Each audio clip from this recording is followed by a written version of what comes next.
that pertain to special ed. So, Just to let you yes, know, sir. we are now broadcasting. Awesome, awesome. Okay, great. So We're say hi to broadcasting. the audience. All right, sounds good. Thank you so much. So the purpose of the commissioner's rules is to provide additional clarifications on some of the things in the IDEA or add additional protections. So the commissioner's rules cannot limit the IDEA, but they can add additional clarifications or things that are for the benefit of students. Okay, so we have those as well.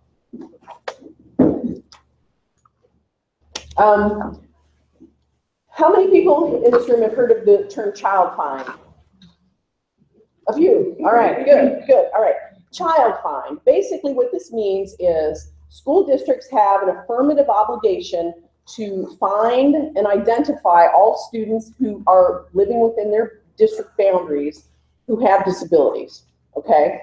Now, this includes even people who are not enrolled in attending the public school, okay? So people say, what? How can they even know they exist? Well, because it's an affirmative duty, they actually are required to go out there in the community and find individuals who might need services. Say, for example, there's a private school in town that has some students with disabilities. The school district is supposed to go contact the private school and say, hey, you know, we have this child fine duty and we're trying to comply with the law. So we're wondering if you have any students there who you think might have disabilities and who we might want to offer to evaluate, okay?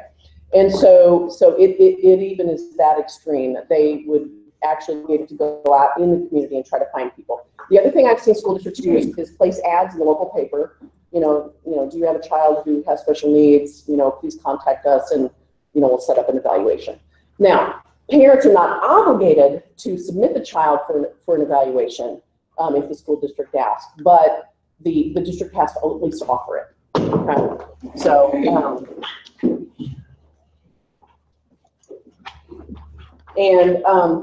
sometimes it is the parent who you know says, wow, you know, I think Johnny is developing like his brother did, or you know, there's something different about my child. I'm concerned he might have a speech delay or might have autism, or there's something going on with my kid. I have no idea what this is, and sometimes it's the school. Sometimes, you know, the parent will assume everything is, you know, on track with the child, enrolls the child in school. The teacher notices some problems and says, wow, you know, this kiddo is just not getting things, or this kiddo is behaving in strange ways, or I can understand what he's saying, or whatever the case is. And so sometimes it is the parent who's asking for the evaluation, and sometimes it's the school district. So it varies. Sometimes we have parents who insist that the child has special needs and should be tested, and the school people say, no, we think Johnny's just fine. And sometimes it's the other way. Sometimes the school people say, hey, you know, we think there's something going on with Johnny, and the parent says, no, my child's fine. You're not testing my child. I don't want my child to be labeled. We've all heard those. So it just kind of depends on different people and where they're at. Okay. What is the threshold for evaluation? It's suspicion. Okay. That's it, and it's a very low bar. All that needs to be going on in order to trigger the obligation to offer an evaluation is suspicion that there might be a difficulty there that needs to be addressed, okay? So it's not proof. Oh, you have to go get a doctor's note saying blah, blah, blah. No, all there has to be is suspicion that, you know, this individual might have this area of disability. So that's, it's a pretty low bar. And now, if a student has a disability that does not adversely impact his educational services on a regular basis. For instance, say the child has diabetes, okay? That probably, if it's controlled, if the diabetes is controlled, probably not going to affect the child that much in the school setting, okay?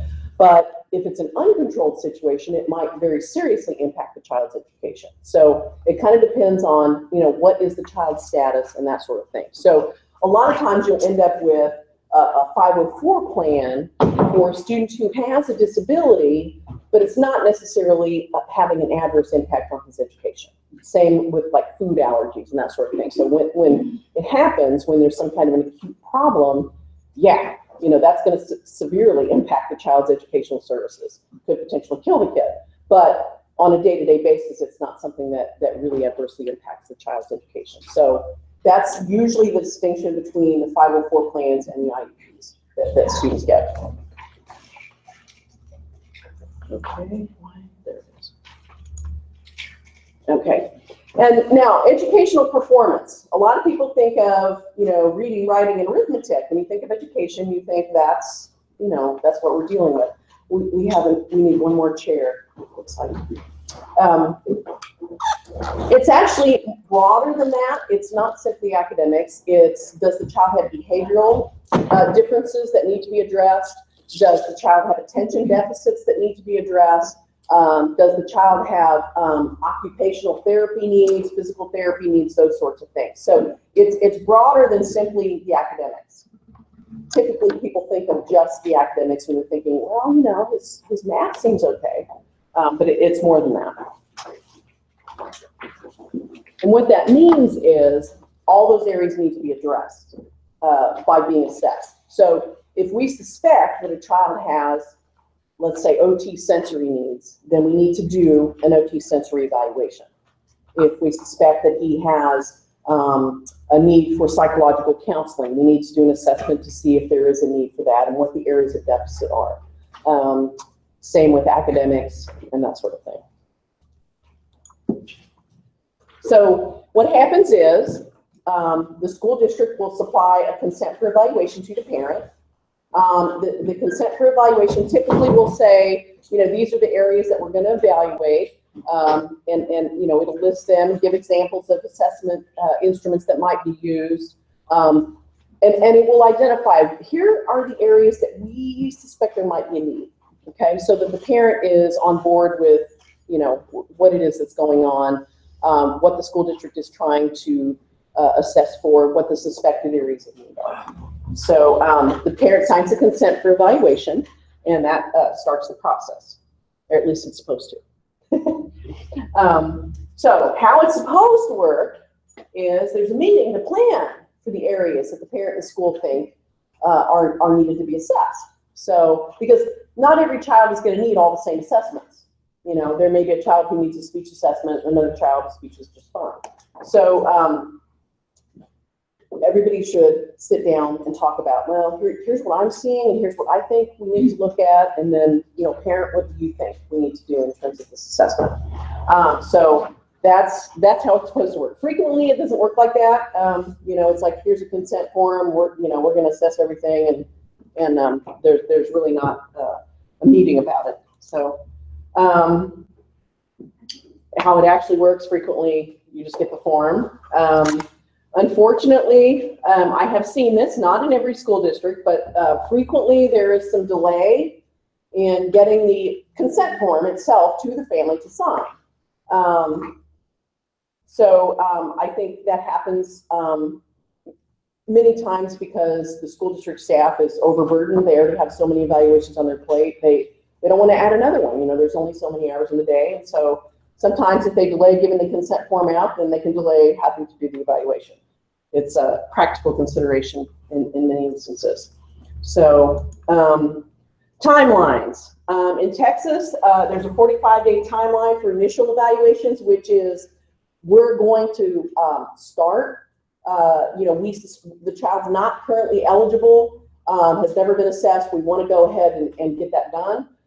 There's a 60-day timeline for reevaluations. Sometimes they're done more quickly, especially in a situation where, like, say you have a child who has an emotional disturbance and is suicidal or something like that, you know, where there's really an urgent kind of situation going on. Or if you file for due process, you can do an evaluation like that. So yeah. So sometimes I have seen this. I'm not saying all school districts are guilty of it, but I've seen it where it's like, well, we blew the timeline on getting the evaluation done. I know, let's do a read instead. So a read is basically a review of existing evaluation data.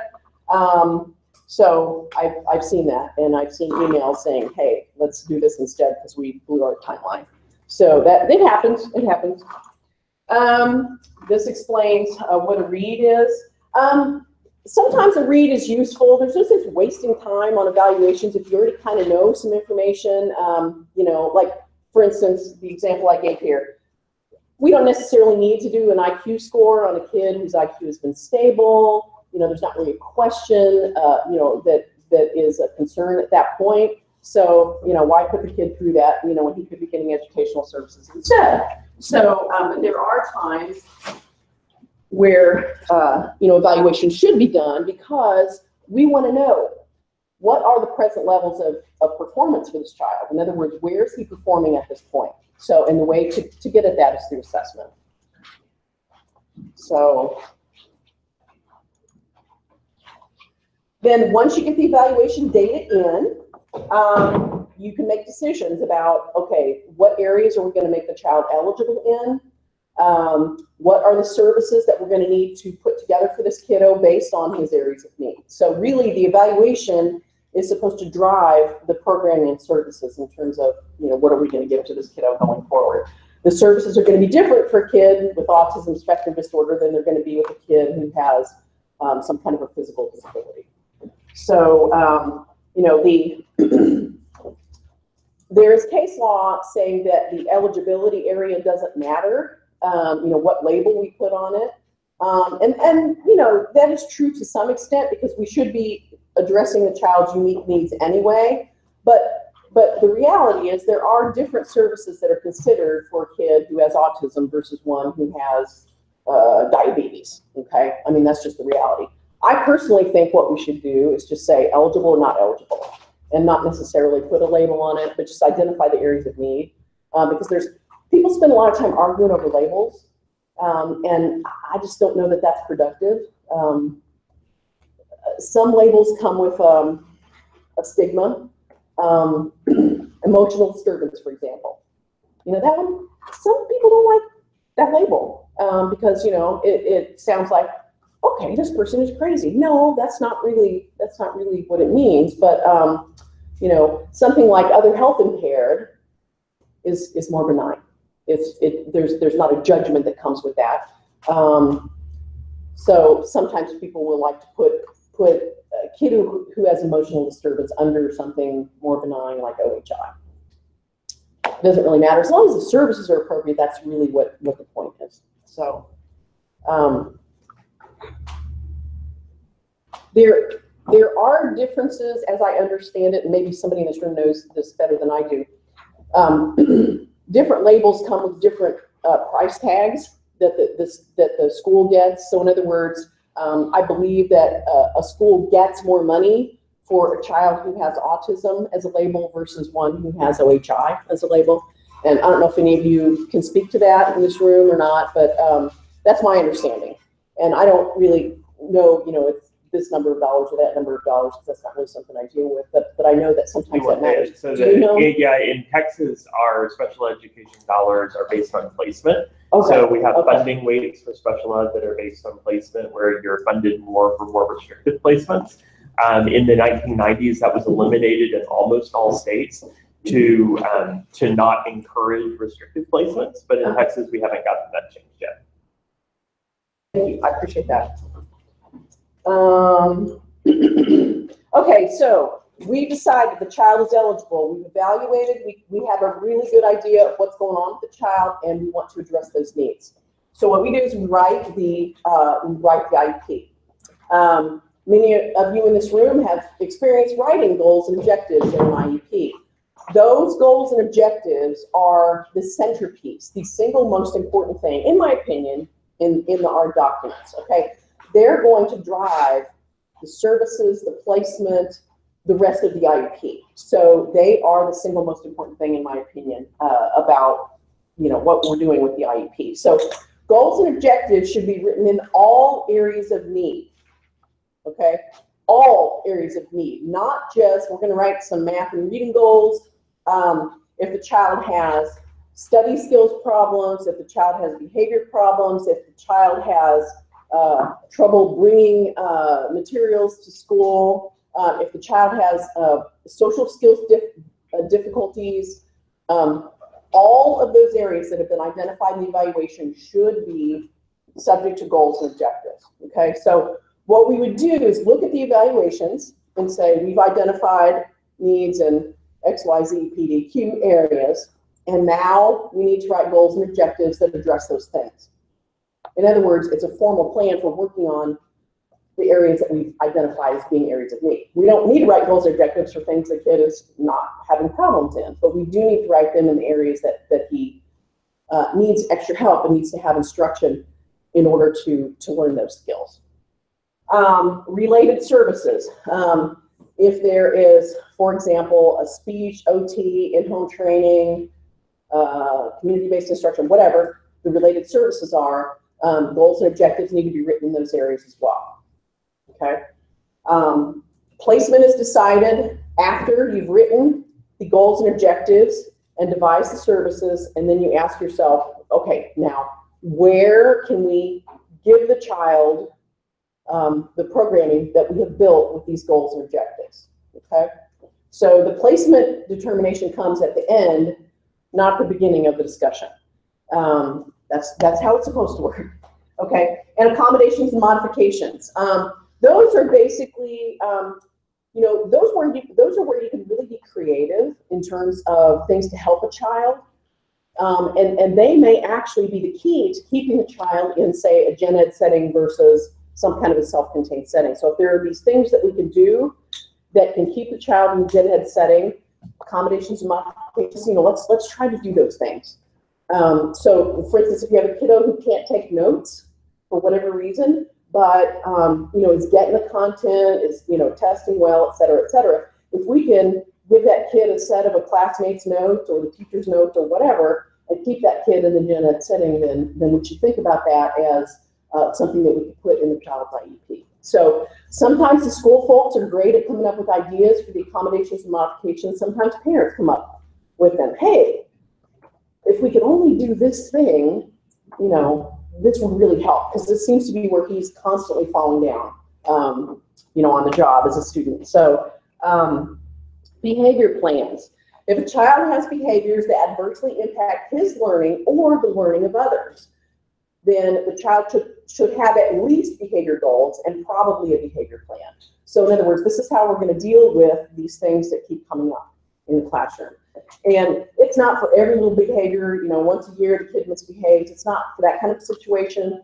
It's for situations where these behaviors are happening frequently. They really are interfering with his learning or the learning of others.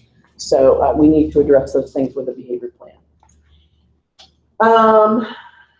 So basically, the IEP is whatever the committee thinks this kid needs at this time in order to receive an appropriate education. So you can think outside the box. You can make suggestions of, you know, I know this is weird, but, you know, I think if we try this thing, this might actually help the student, and it'll help the teacher, and it'll help everyone else in the classroom. So, so you can be creative. How it frequently works is the parents are pushing for more services, and the schools are saying, you don't need to do that. You know, you've got a teacher with a classroom of 25 kids, and each of them has a different, you know, thing going on. It's really hard for the teacher to keep up with it. It's hard for the parents to keep up with it. It's all that. So a lot of times, the school folks are pushing for less because there's just so much time in the day. And and a line I frequently hear is, oh, good teachers do that. So, you know, that's what we're dealing with typically. Not always, not always. Sometimes the school people are pushing for things and the parents are saying no. So, so once everybody sits down, they write the IEP, they come up with a plan that everybody says, yeah, you know, I think this is good. Let's go ahead and do this. Then the parent signs consent for the eligibility and services, and we start implementing the IEP. If the parent says, nope, I know you evaluated and I know you said Johnny has autism or whatever, but I don't agree with that, I'm not going to sign a consent for services, then the school, it's not going to make the kid eligible. Consent for eligibility is needed in order for that to happen. Okay, so and I've seen that happen occasionally. Occasionally, I get a call from a parent. Hey, the school has, you know, suggested they want to evaluate my child. I think Johnny's just fine. Or the school already did evaluate, and they say, you know, Johnny has X going on, and I don't want him to have an IEP. Well, that's not a typical call that I get, but it happens from time to time. Usually, if the school is pushing for services for kids, the kid needs them. Okay, and I tell parents that when they call me, oh, I don't want, you know, my kid to have whatever. Well, you know, they're, you know, usually it's the other way around. Usually it's the parents pushing for the services. So, you know, there may be something else going on there. So,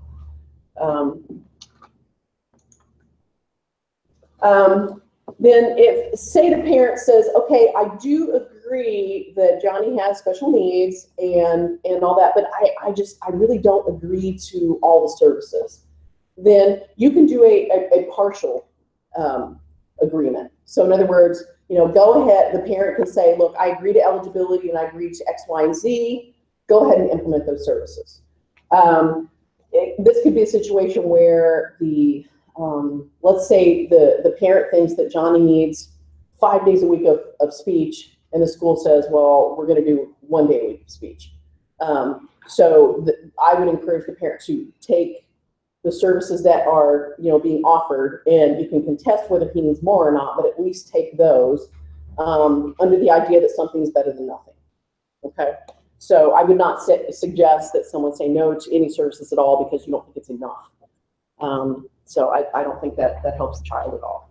So in Texas is a non-consent state. So if the school district, if the kid is already eligible and the school district makes a proposal of services, if the parent disagrees but does nothing more, you know, just says, I don't agree with that, there can be a reconvene. If the parent still disagrees, the school district can go ahead and implement the IEP. That's how it works. In some states, it's not like that. In some states, the school district cannot implement anything that's not agreed to. So that's how it works if the parent does nothing.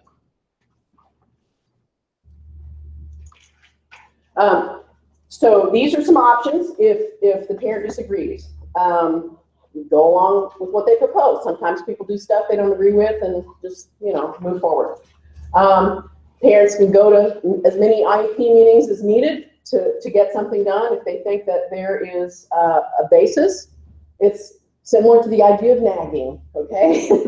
So, you know, school people are going to try to work things out in most instances, you know, and make things happen. And, you know, they want to get along with the parent. They don't want there to be a contentious situation. So they might cave on a thing or two, okay?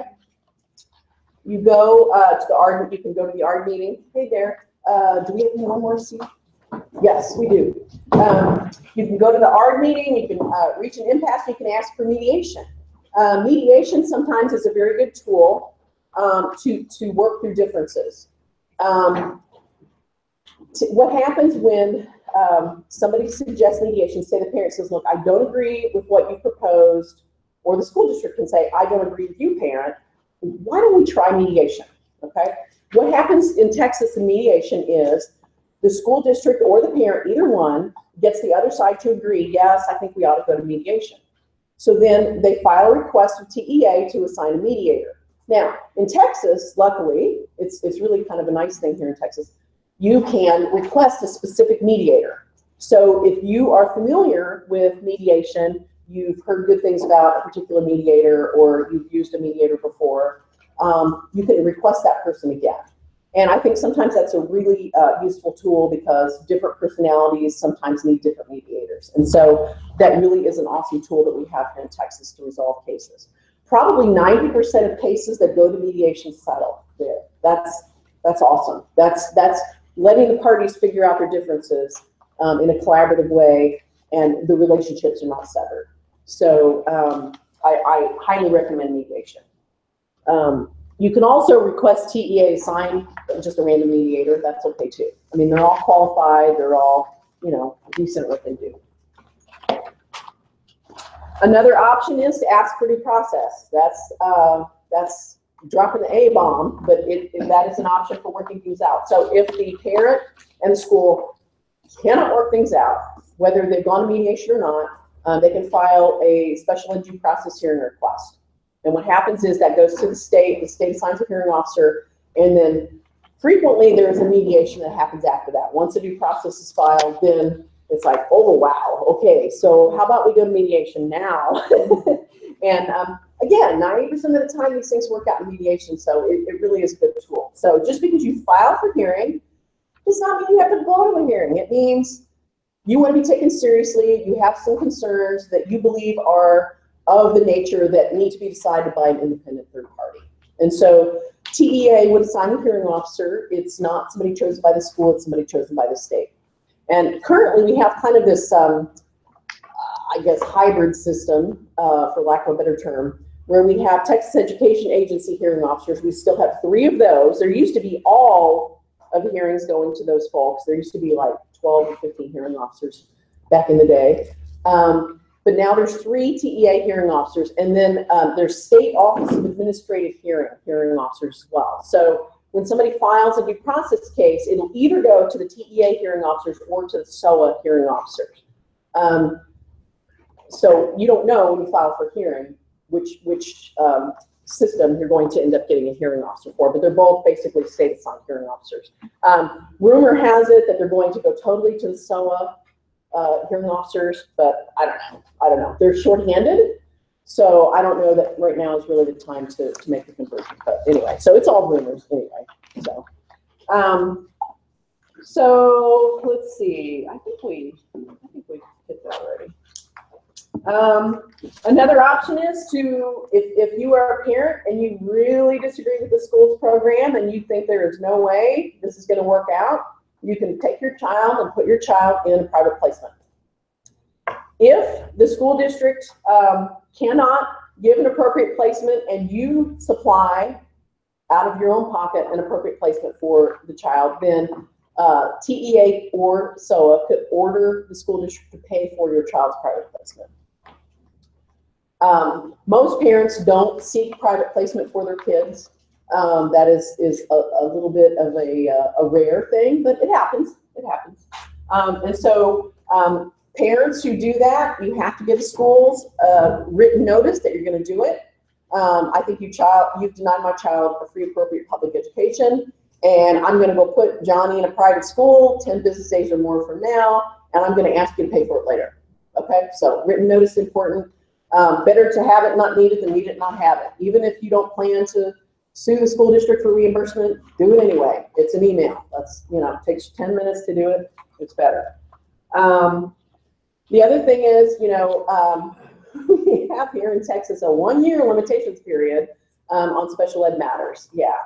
So, usually parents and schools haven't really even figured out what they're doing in a year, and that there's a problem within a year, but that's what we're dealing with here. So most other states, I don't know if it's most, many other states have a 2-year limitations period. Is it most? It is most. Okay. All right. So most other states think that special ed kids deserve a little more time to bring their claims than Texas thinks.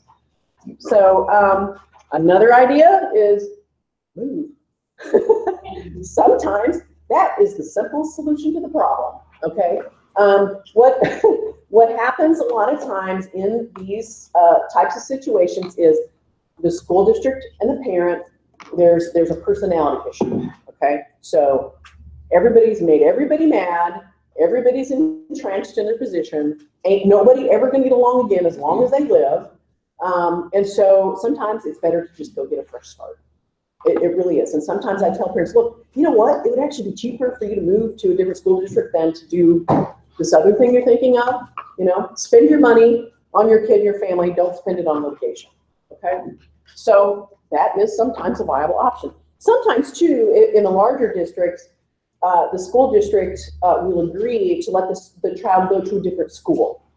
Let's say, for example, the principal and the parent are just, like that with each other. Well, if the kiddo goes to a different school, it's within the same district. It's a fresh start. Nobody starts out mad at each other. So sometimes that solves the problem. Sometimes the solutions are not litigation, they're just, doing these other things. Independent educational evaluations. This is always a hot topic in these types of workshops. So if a parent disagrees with the school district's evaluation, the parent can request an independent educational evaluation. All right? We can do like a whole workshop on just IEEs, but just generally speaking, it's any evaluation that the school district has done. Okay, so it's not just the psychoeducational evaluation or the FIE, it's an OT evaluation, it's a speech evaluation, it's a behavioral evaluation, it's any of those things. If the school district does an evaluation and you disagree with it, you can ask for an independent evaluation. Okay, I think it's one of the best rights that a parent has to get an independent opinion. What is least restrictive environment? Okay. Least restrictive environment, there are two ways to look at least restrictive environment. Okay, so when you are looking at a general education setting, that typically is seen as a less restrictive environment than, say, homebound instruction. All right, just pull those two things out there for extreme examples. Okay, but an individual child might have as his least restrictive environment a residential treatment center because that's what he needs. So it's not, LRE is not the same for every kid. So it is defined by what does this child need, not that's the LRE room. I've actually heard people call something an LRE room. Well, it depends on what the kid needs, not, So gen ed is not always the least restrictive environment, even though when you're thinking of environments, it's over here versus residential treatment or homebound. Okay, so it's the question is, what does the kid need? That is his LRE, not how many regular ed kids are in the classroom with him, right? Here's some examples I've mentioned already. All of these are typically available. Jackie and I did a hearing this week, last week, where it's the LRE page, where it's got all the different, we considered this, we provided this, thinking of what are we going to do for LRE for this kid. Residential treatment center wasn't even on the list, even though that's where the kid was. So, yeah. Private hot topics and placements. Private placements, those are always going to be hot topics. Private placements typically end up being situations where you have a child who needs a residential treatment center placement because of severe behaviors that are dangerous to himself and others. The kiddo is suicidal, the kiddo is homicidal, the kiddo has really, really bad things going on that require him to be basically in a 24-hour type setting. Another private placement that is common is these applied behavior analysis therapy facilities that give ABA therapy, not just ABA strategies, to the child because the child has, say, autism and needs that one-on-one ABA therapy from, a program designed by BCBA with behavior technicians and that sort of thing. So that's another type of common private placement. Another one is for students who have dyslexia and need some kind of specialized, a specialized reading program. So I think we need one more chair. I'm reserving a bigger room next time. So those are some of the types of placements. Some of them are behavioral placements. Students who have emotional disturbances, who just kind of need extra TLC, smaller class sizes, that sort of thing. So those are some of the more common private placements that parents are asking for their children to be in. General ed settings for students with Down syndrome, that is a hot topic right now. I'm sure everybody in this room has heard about that.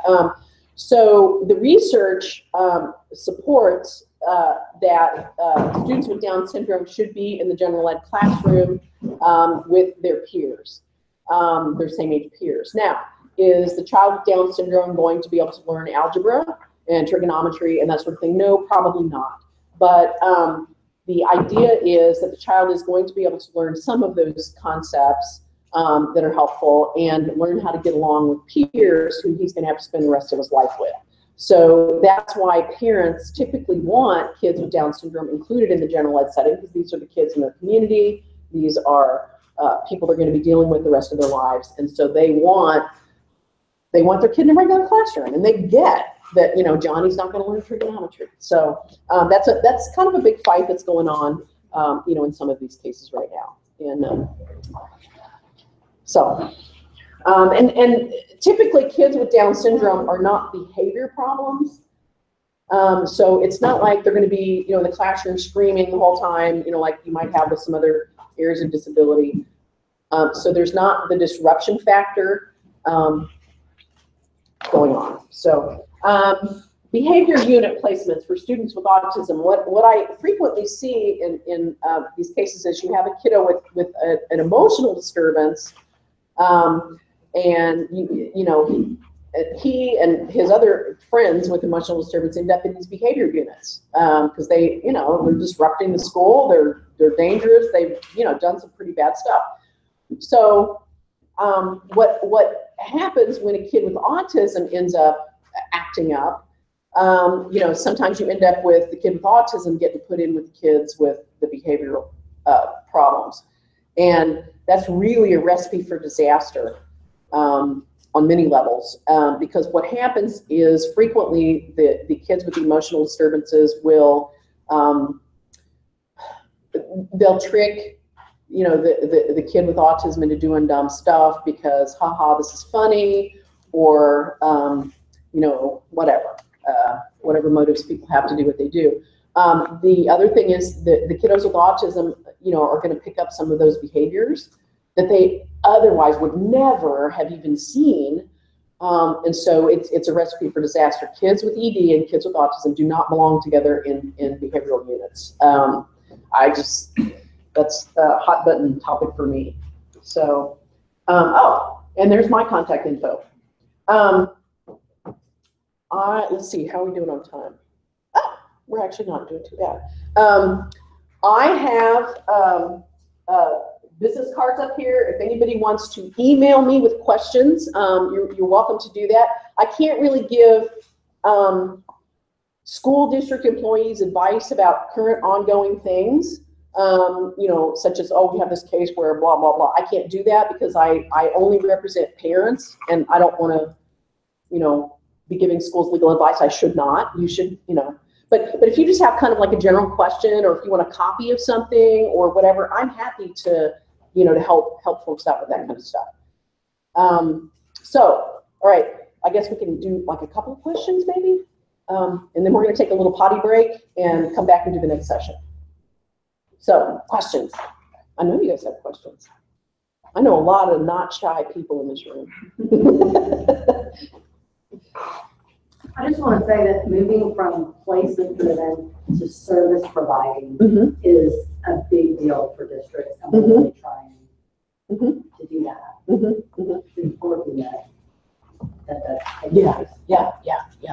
And I know sometimes, like in you know, these types of workshops, there seems to be like a, you know, we're the school people and we're the parents and we're, you know, we're against each other. No, when school people come to these workshops, they're here on their free time trying to learn something. My hats are off to you for doing that, because this is important stuff to everybody. because we're trying to build it. And, you know, people go into education because they love kids. They don't go into education because they're like, hey, I'm going to stick it to this kid. That's not how it works. So, you know, when people assume that, that's wrong. You know, I've seen some miraculous things happen with kids, with good teaching. Some of my favorite people in my life have been my teachers through the years. So teachers are, you know, in my high esteem. The teachers have, I think, the most difficult job in the schools, because they have the administration over here saying, no, you can't have this, this, and this that I know you asked for and you probably do need. We don't have the budget, we don't have the time, we don't whatever. And then you have the parents going, but Johnny needs X. I want you to do X. And so, you know, you've got it coming from both sides if you're a teacher. And, you know, that's hard. That's hard. So, you know, I get that. I have a question. Yes, ma'am. About when the parent signs the consent and when the clock starts for the 45 days. Does the clock start when the parent asks for an evaluation if the school district doesn't ask them to sign?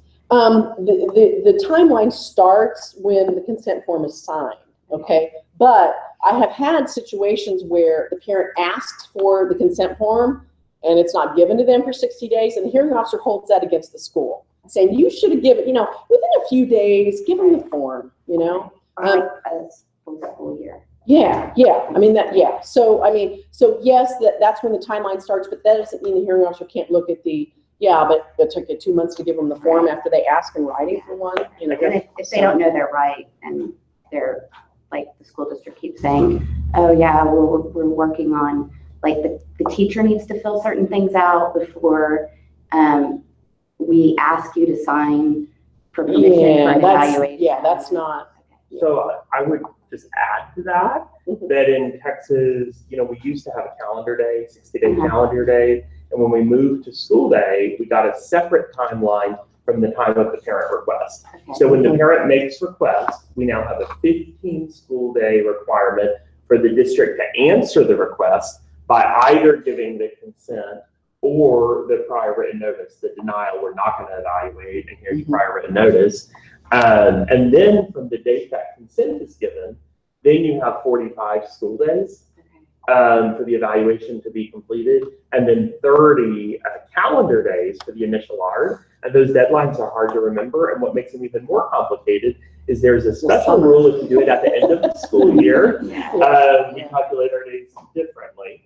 And so there, if you, on the Disability Rights Texas website, one of our handouts is just how to request initial evaluation, has a sample letter, and it also lays out the deadlines so that you can calculate them. And it has to be more right. chairs, yay. Right? It really does need to be. Thank you so much. Right. It really does, because if it's not in writing, it will be ignored. Now, that doesn't mean that if we file a child pride lawsuit, we won't bring up all the conversations, but it really need to make a written request. Yeah. It's hard to prove. It's You hard to make a prove. written request. Yeah. You get one. Yeah, if it's not in writing, it never happened. That's how it works, right? Yeah. All right, well, let's take a little break while we get some chairs in here. Let people go potty, come back, say 5 to 7 minutes, and we'll start up on the next one, okay? And I'm gonna get this going. Does anyone need to find her? Just sign. Oh, yeah.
DQ. Can we do that?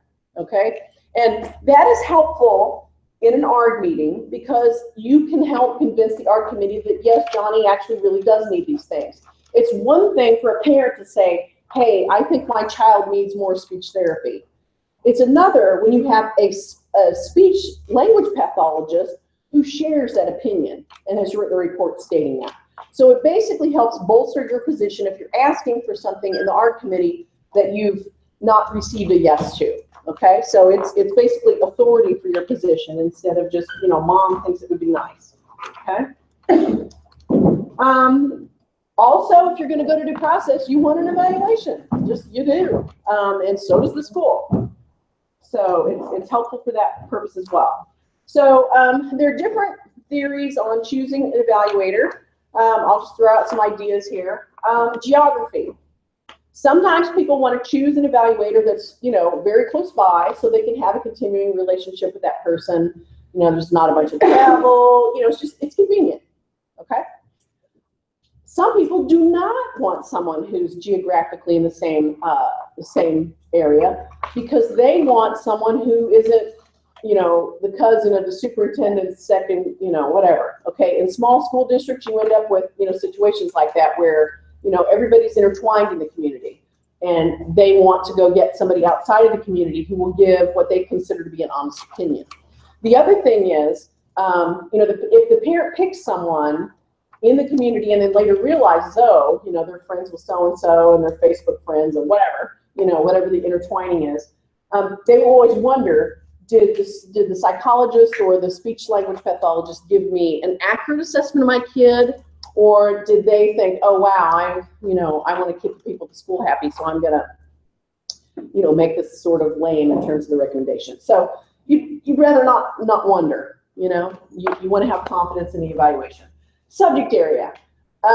You can't get a speech evaluation from an occupational therapist, okay? That's an obvious one, but you need to get somebody who knows the subject area that you're asking them to evaluate. So typically, when you call to set up an appointment with an evaluator, they'll tell you, oh, you know, we do these, we don't do those. So you have to find someone who does do those particular things. And sometimes it's hard to find someone, like say an assistive technology evaluation.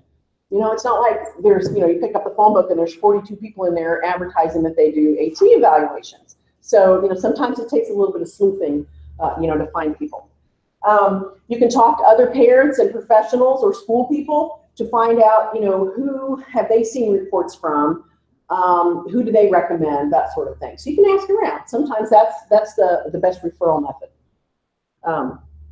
I have evaluators that I specifically send parents to, not because I expect that they're going to agree with everything I say, because it's like, I don't know what the kid needs. You know, you tell me, you know, I want this information. So but I know that they write good, solid reports. I know that they'll give me an honest assessment of what the kid needs, and so I appreciate that.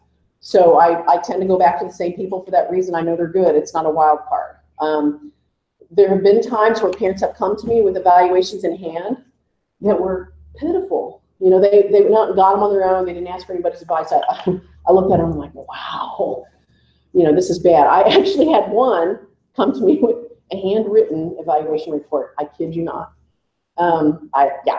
And so I'm looking at the credentials of this person, and, you know, the board has sanctioned them many times, and it's a bad situation. So, yeah. So not somebody who's going to be a fabulous witness if we end up in hearing. So, you know, ask other people, try to find somebody who's good at what they do.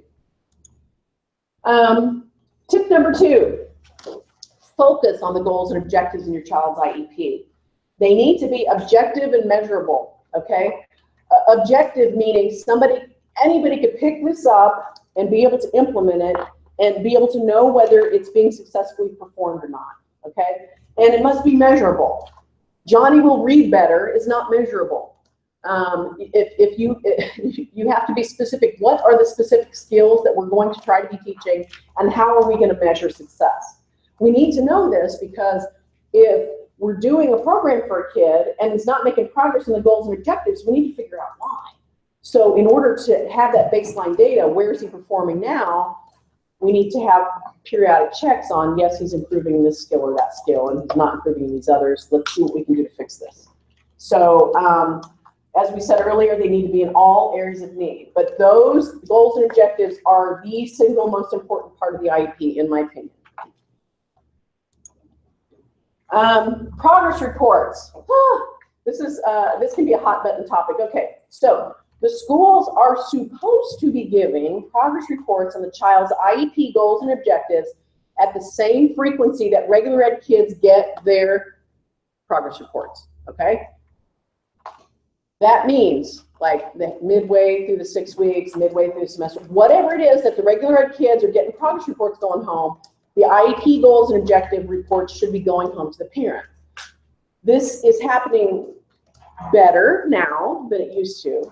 But when I first came to Texas 10 years ago, I would say more often than not, I would ask the parents for the progress reports on the goals and objectives, and they would say, what is that? I would get the kids' records from the school. There's not one progress report on goals and objectives. So it's improving, but we still need to keep working on it. But if you're not getting those, you need to be asking for them. And school folks, I know you have a lot of paperwork to do, but those are something that the parent needs and the ARD committee needs in order to devise appropriate services for the kid. So we need to know, how's he doing, where's he performing, what's his present level, and the way to get at that information is with those goal and objective reports. And you can ask for them more often. You know, if the ARD committee determines we need to do these on a weekly basis or every other week or whatever, that can be individualized to the child's needs as well. Okay, so you're not limited to just as frequently as the regular ed kids get the reports, but that should be in most cases frequently enough. I call this the wash, rinse, and repeat. Do you remember the shampoo bottles in the 70s always wanted you to wash your hair twice? And anyway, all right, I'm dating myself. All right, so they still do. Yeah. All right, so if you want better services for your kid, but you don't want to go file for due process, you want to try to get along with the school district as best as you can. You know, you're walking that line. You want better services, but you don't want to be a jerk. Okay, so you have a bunch of meetings. Okay, go to the meeting, ask for 12 things. The school district is going to give you a couple of them at least. All right. So 3 months later, ask for another ARD meeting. Ask for the 10 remaining things that you didn't get. They might give you 1 or 2.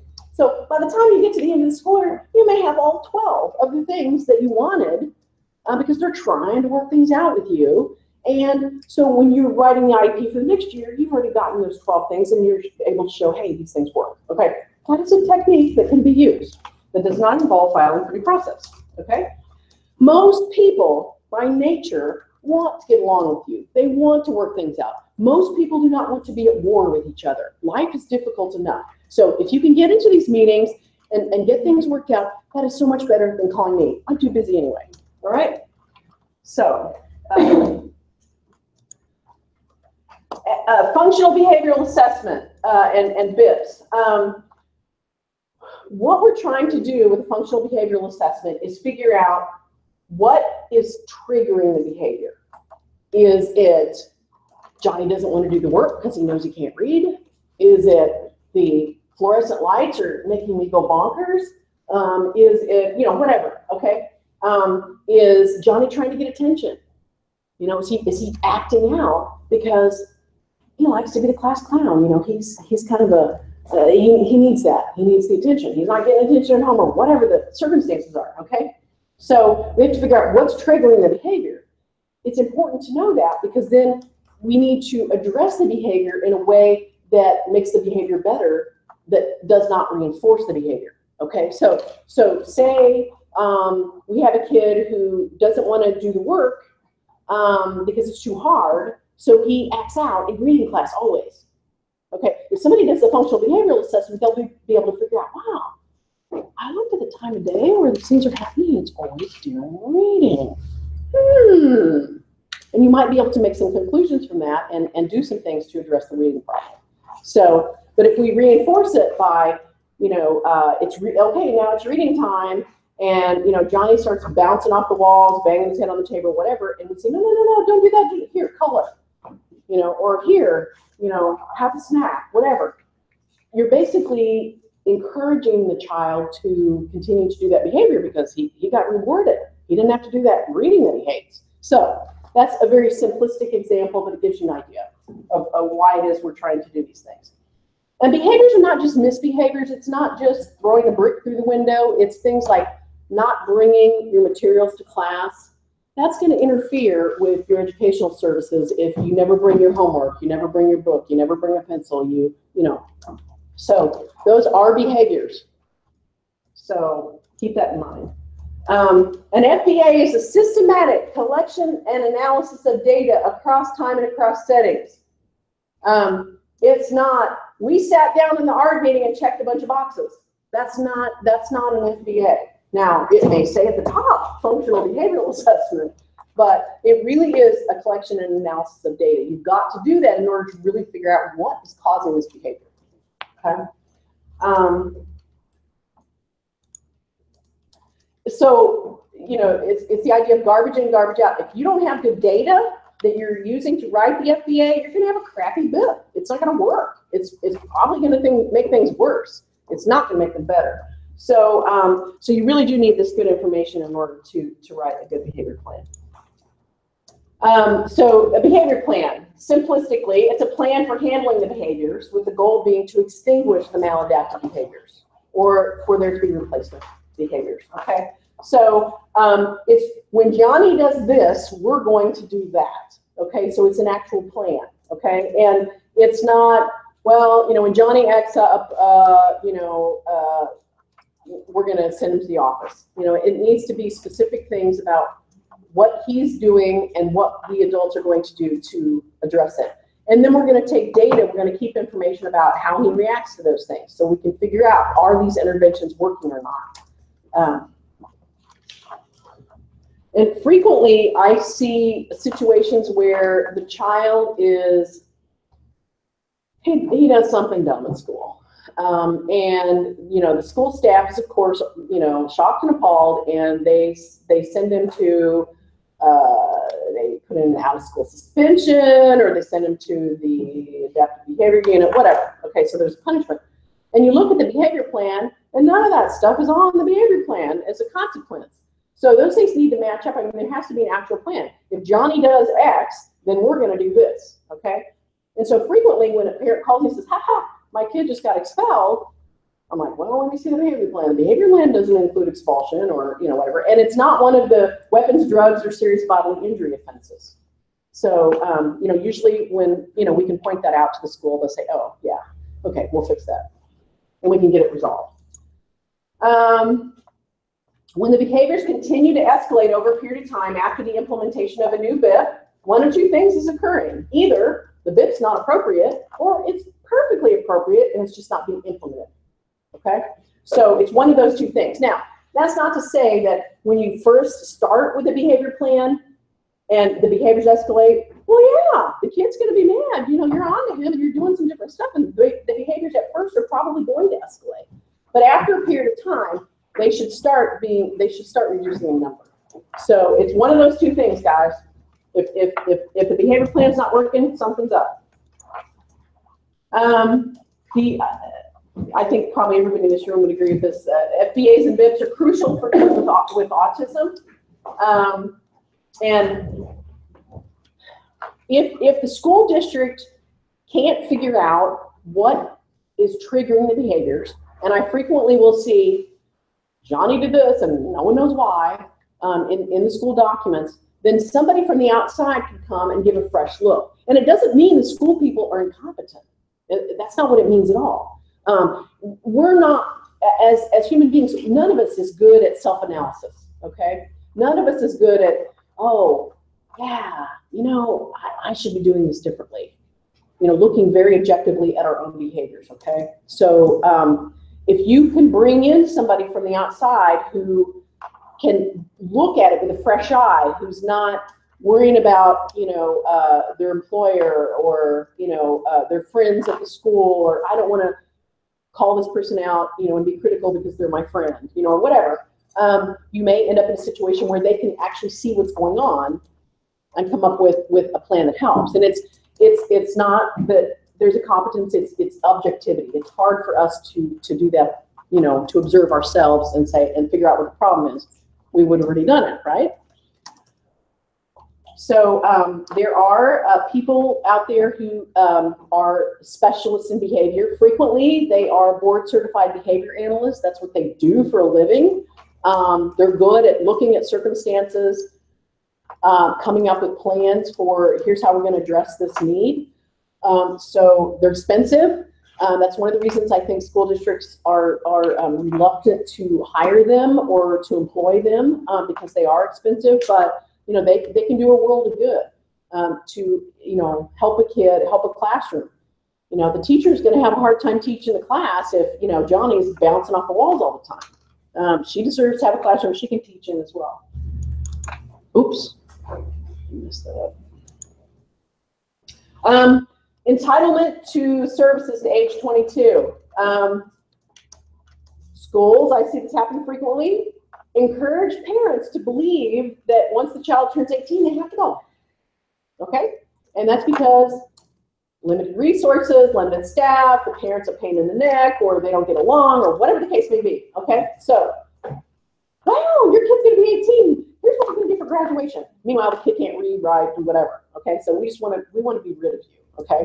I get that sometimes. But a child is entitled to services through age 22, especially in a situation where the child can't do some of the most basic things to function in society. Can't make change, can't read, can't, those sorts of things. Unable to ride the public bus, whatever, things that they're working on. If the child's not ready, then, the services can continue. I think this is one of the reasons that schools do not want to retain children and will socially advance children is because they want them to, get through that high school period and go on and do other things because they got their hands full. Dorene? Yes, ma'am. How does that relate to the grade they're in? Because like my son's in first grade, whether he's mentally in first grade or not. So when he gets to 12th grade, you're saying he would remain in 12th grade for 3 more years? Yeah, I mean, we don't have like a 13th or 14, yeah. So basically he would, remain a senior or junior or whatever, I'm assuming there's some credits involved. Some schools actually label it post-18 program. I was going to say, sometimes I've seen where they'll graduate and they'll like walk with their class and they'll get like a certificate or something, a completion, but you don't get your diploma. And then they'll do like life skills stuff, learning to ride the bus, learning to make a change, going out, how would you go grocery shopping, how would you get a bank account for like till 22. Yeah. Seen that a lot. So, and I think it's Michigan has services through age 27, if memory serves. Yeah, that's interesting. Wow, yeah. So, I frequently do not recommend retention, and here's why. If you're a parent and you're thinking, wow, I really wish Johnny could, redo first grade because he didn't seem to learn much in first grade. The only way I would recommend that occur is if we're going to make major changes to the first grade program so that this time it might work for Johnny. But, what is that saying? Doing the same thing over and over again, hoping for a different result. So if we're going to just redo first grade in the same exact way that we did it the first time and it didn't work the first time, that's a bad idea, in my opinion. So, if there's no progress, there needs to be a fresh look at, what are we doing or not doing, and let's try to change some of those things up and see if we can have a better year. So if you want to keep your child in services past age 18, some things you can do is make sure you have some lofty goals and objectives. Make them things that might be difficult to reach within this current school year if your child's 18. Okay, because if he hasn't met his goals and objectives, then that's a good reason for him to continue to receive services. Also, if the kiddo cannot pass the high stakes testing, that's another reason. Let me make sure. Okay, the other thing about high stakes testing that not a lot of people know, I have found, is if the child is not passing, let's say the STAR, used to be the TAX, if the child is not passing the various areas or meeting the standard on the STAR, the school is obligated to do remediation services for that child, okay? And we're not talking about just, oh, we're gonna have a little summer school and you can come if you want. They have to actually offer remediation services. And so ask for those things. If your child is not passing the STAR, the school district needs to, by law, be giving remediation services in those areas. Okay. Guardianships and powers of attorney. This is a little bit of a hot button issue this year as well.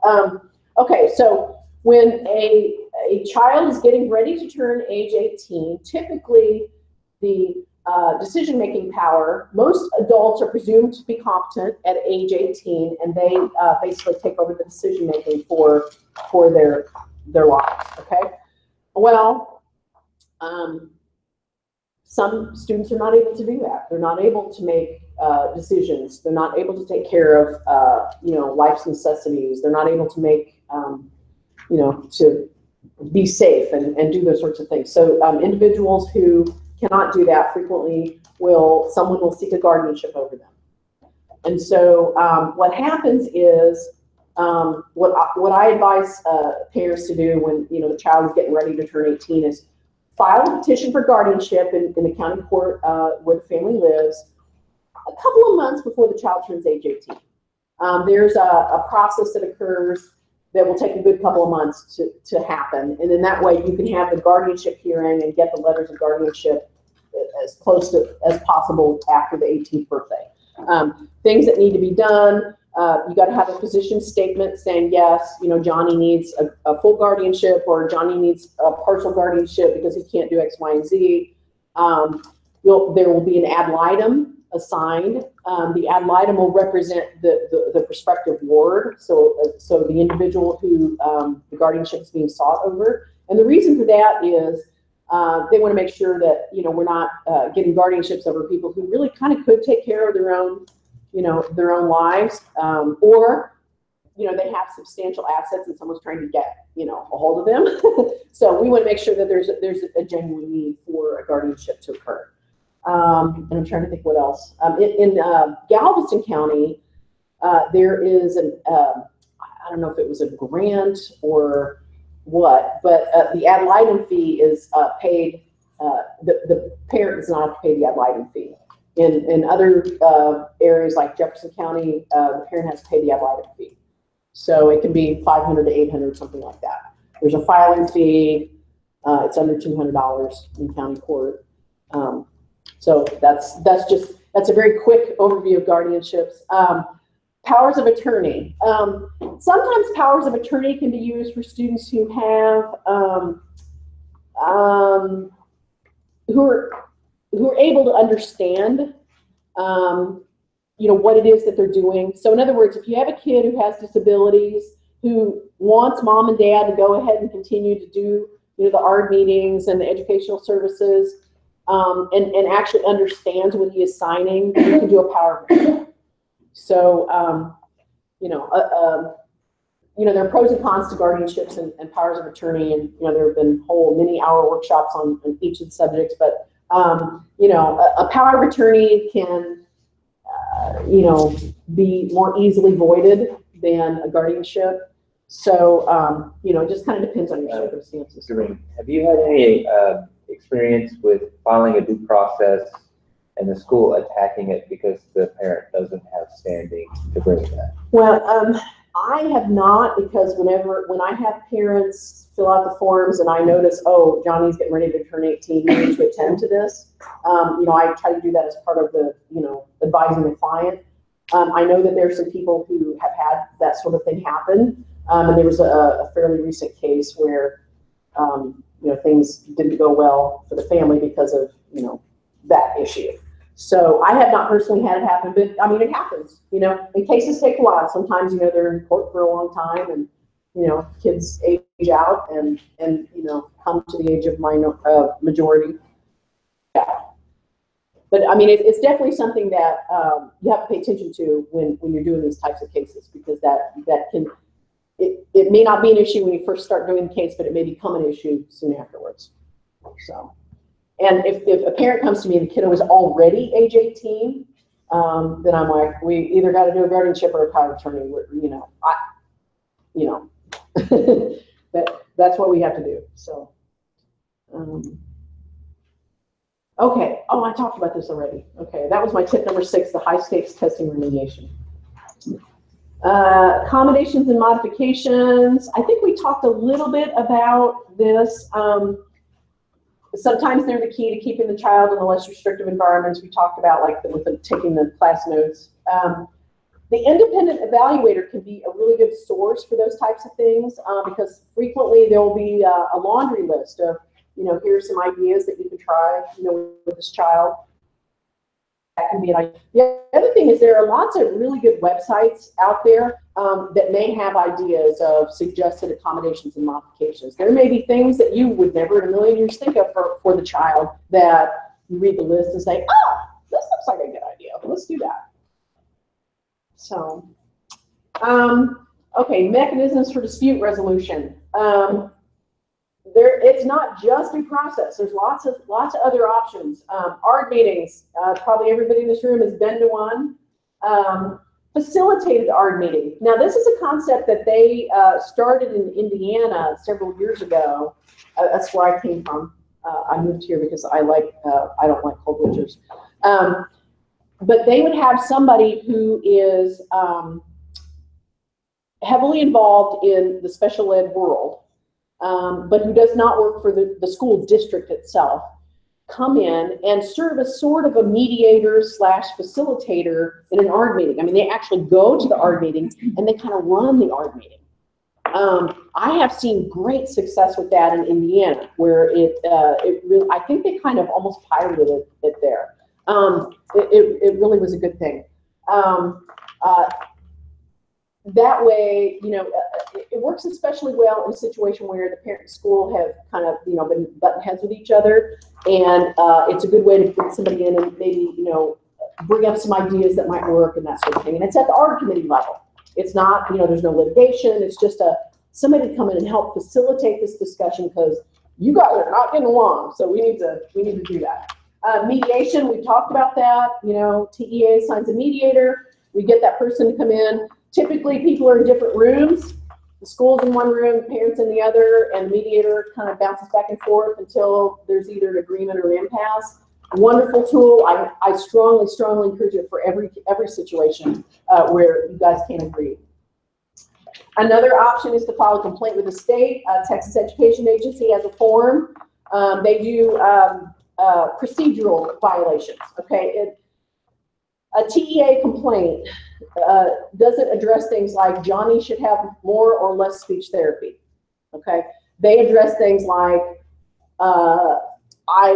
the district hasn't had an annual ARD and I keep asking them and they won't hold it, or my evaluation is late, or whatever. Okay, so it's procedural things. It's where TEA can make them do something that they are refusing or failing to do.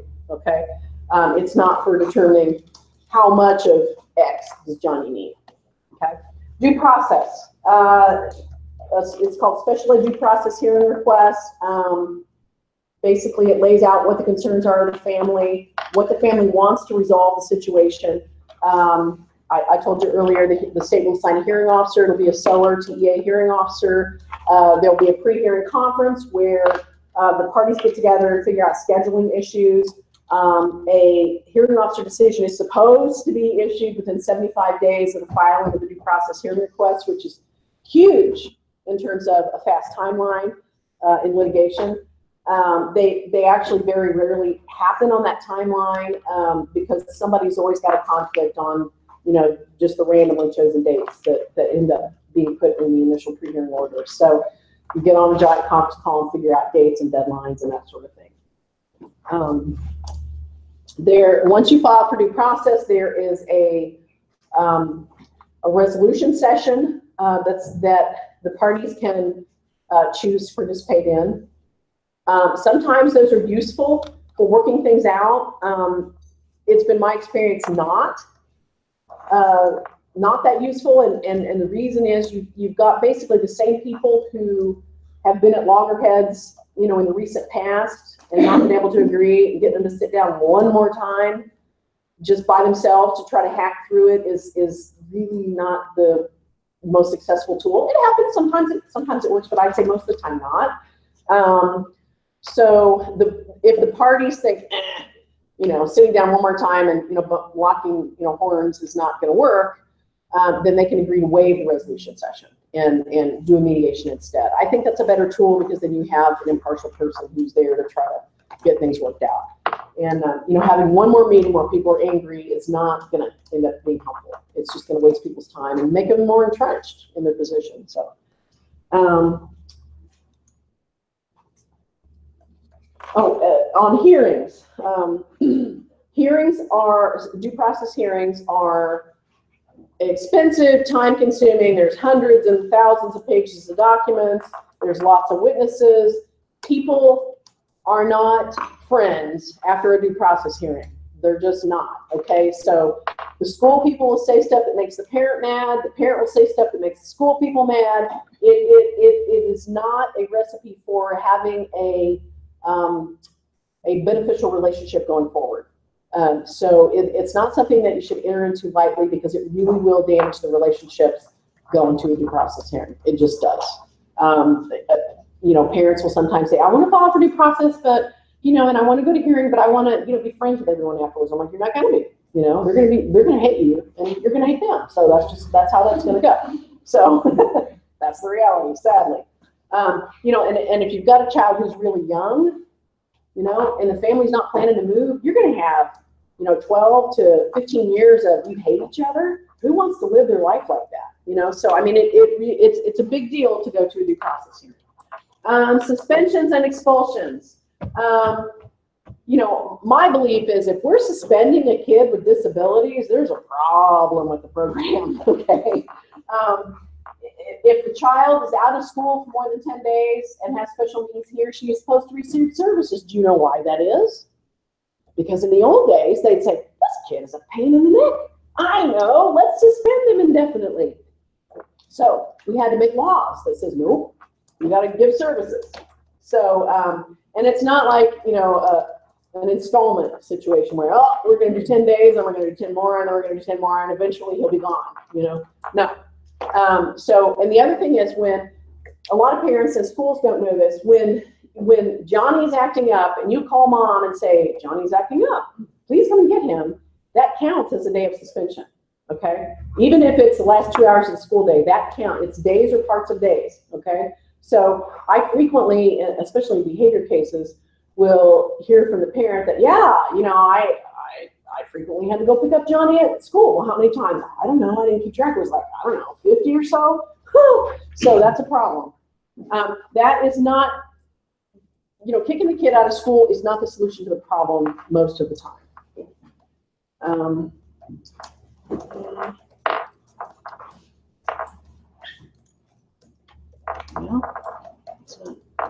we go. Okay, this one is, it actually happens. A juvenile facility is really not the best place for a kid with disabilities. I just can't think of a situation where somebody was glad that happened to their child, or the child was glad it happened to them, okay? Kids go to these facilities and they get exposed to some bad stuff.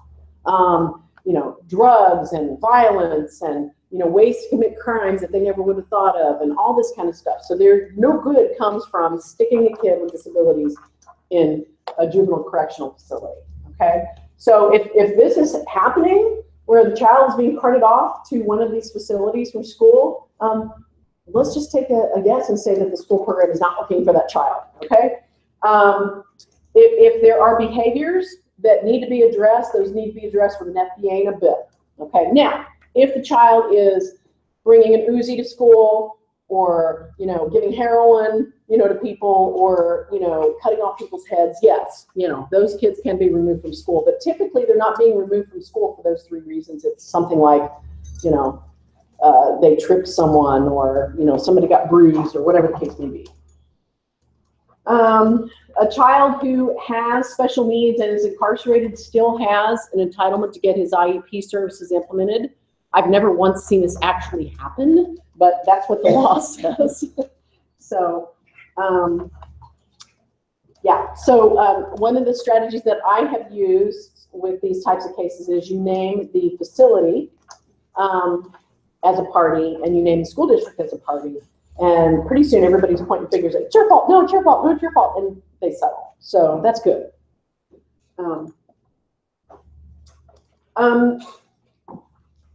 It seems to me in recent years, courts have gotten a little more wise to the idea of them being a pawn being used as a behavior plan for the child. I think more and more courts are realizing that, you know, this is something that is supposed to be dealt with at school, not in the courts. And so, you know, the courts have busy dockets. They don't want, you know, to have to handle cases. If they can get them off their dockets, they will. And if they find out it's a special needs child, the cases typically end up getting dismissed. Because there's, I'm rusty on my criminal law, but there's in a crime, there has to be an intent to commit a crime. You know, you don't accidentally commit a crime in most instances. So, you know, if the kid can't understand what he's doing, that it's a crime, then, you know, it's difficult to prosecute those. Here are some things that parents can know to work for better education services. Parent training and education. You're all here. Everybody's here trying to learn.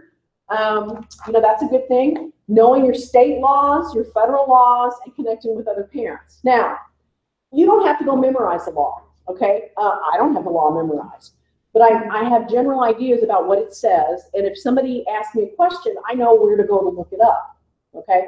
If you're familiar with the state and federal laws, this is true for parents or school people, then if somebody says something to you that just sounds goofy, you're going to be able to ask them, you know, like, well, I've read some books and I've never heard that before. Can you point it out to me?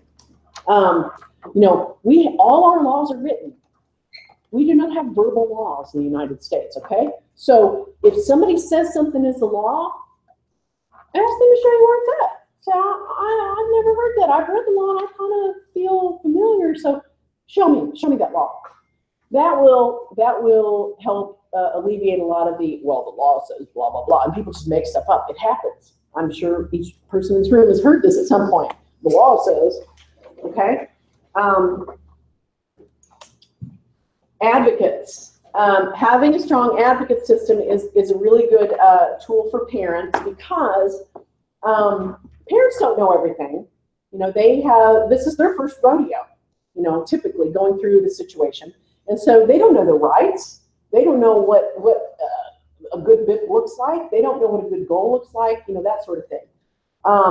The advocates who work in Texas, some are paid, some are unpaid, they can go to our meetings with parents and help kind of steer the discussions and suggest, oh, you should ask for this or that, or, you know, Mom, let this go. This is not a big deal. You have this other big thing over here that you need to worry about more. And so sometimes it's useful, especially in a volatile situation, to have somebody who's a good negotiator, a person with good people skills. They can frequently help smooth over some of the ruffled feathers in these meetings and help, you know, people come to an agreement where they might not have done that otherwise. So there are different personalities out there. There are some advocates who are bulldogs, and, you know, they're difficult people. There are people who are lovers, not fighters. There are people who are super knowledgeable. There are people who I call sometimes and say, hey, you know, they've been around the block longer than I have. I mean, when I first started practicing law, I learned a lot from the advocates. A lot of them more than I did at the beginning. So, so those are good resources for you to have. Now, you know, you can Google and find good advocates, or you can ask around. And just because you try one advocate and you just think, it didn't really work out well, try somebody else. You know, there are different personalities, just like there are different lawyers and different teachers and find somebody who helps you. Here are some other sources of information. I love having the web. You know, we can get so much good information on, you know, all these places have websites. There's lots of good information out there. Google, man, you can get a wealth of knowledge out there. When, you know, I first started practicing this area, you know, the internet was new. At least it wasn't being used that commonly. You know, wow, there's just some awesome, awesome resources out there available for everyone, and all of us can benefit from it. So the TEA website actually has a lot of really, really good information on it. Every time I go there, I find something cool that I think is useful. So, and that's my contact info. So let's see how we're doing on time. We're actually, I think, wow, we're like 4 minutes off schedule. Woo! All right, so do we have questions? Yes, ma'am. Going back to what you were talking about with the STAR testing and remediation, Uh-huh. what would be examples of remediation? Well, okay, so say, for example, the child does not meet the standard on the math STAR. Then the student would need to receive remediation based on, you know, the areas of his deficit. Like they would look at the STAR and say, okay, you know, he did fine in this area, in this subject area, but wow, he really dropped the ball in this one. So let's work on this. Let's do some targeted instruction on these areas where, you know, this child is clearly not doing well. Okay, so it should be individualized as opposed to, okay, all you guys who didn't pass the STAR, you're going to summer school, like it or not. You know, it's, yeah, because that's not specifically targeted to that student. And it's really those types of things, the summer school type things are more for general ed kids who just need kind of a general bump in all areas. They don't really have a disability. So, yeah. So are rules and laws associated with STAR testing, does an IEP help protect maybe, for example, time limitations on a STAR? Well, the schools, okay, they can give accommodations on the STAR testing, but they have limitations. You know, they can't, and I'm not all that familiar with what they are, but they have limitations. So, but they have to be supported by the IEP or the 504 plan. In other words, they can't give like all these accommodations to a kid that are not in the IEP. They have to kind of match. So, and there are limitations on, you know, on the reading tests, you know. And it's all changing right now anyhow because of the Every Student Succeeds Act. So there's a lot of, that's a new federal law that replaced No Child Left Behind, and it deals a lot with assessment and alignment of modified curriculum. And so that's a big focus of it. And Texas is a bizarre state because while we choose to have an alternative assessment for students with significant disabilities, we don't join either of the two national consortiums that are working together to align that assessment with curriculum like Common Core. And so one of the concerns that I think we all have to be really vigilant on is making sure that, that our special curriculum here in Texas and assessment are really aligned with kind of grade level standards, because the bad history here is that students with disabilities, when I was young, just had Blockbuster Day when everyone else was taking an assessment, and that was reflected in the really like crummy construction that was going on in the segregated placements. You know, no one was really working on anything, and there was no way to see what was being learned or not learned. Yeah. And then you had a question in the back. For going to school beyond 18 years, is it automatic, or does that have to be incorporated in the IEPs that a child? It's a discussion that needs to happen in the ARD committee meeting. You know, in terms of here's some things we still need to keep working on, you know, that sort of thing. So yeah, it's not automatic. I mean, in fact, I think a lot of times the schools try to get the kid to leave, you know, at the end of age 18 because, you know, everybody else, his peers are. So yeah, so it needs to be a discussion. And I would start having that discussion at least a couple of years before the kiddo turns age 18. You know, I think, you know, we're going to need extra time because blah, blah, blah, blah, blah, whatever the, you know, issues are with the kiddo. So yeah. Yes, ma'am. Do you have any advice you would give parents? You had mentioned requesting an IEE and you request it in writing. If the parent is not getting a yes or a no and is getting one of these other things, the typical one I'm seeing is 35% above the Medicaid level is all that we will pay before an IEE. Instead of saying, no, we will not pay for your IEP, and we're filing due process, say that here's the Yeah. strict criteria. I would say you can either file a complaint with TEA or with maybe OCR, you know, to get them to, you know, come up with something. The thing that we're hearing, you know, from schools is, you know, this 35 above the Medicaid. Medicaid doesn't do psychoed evals.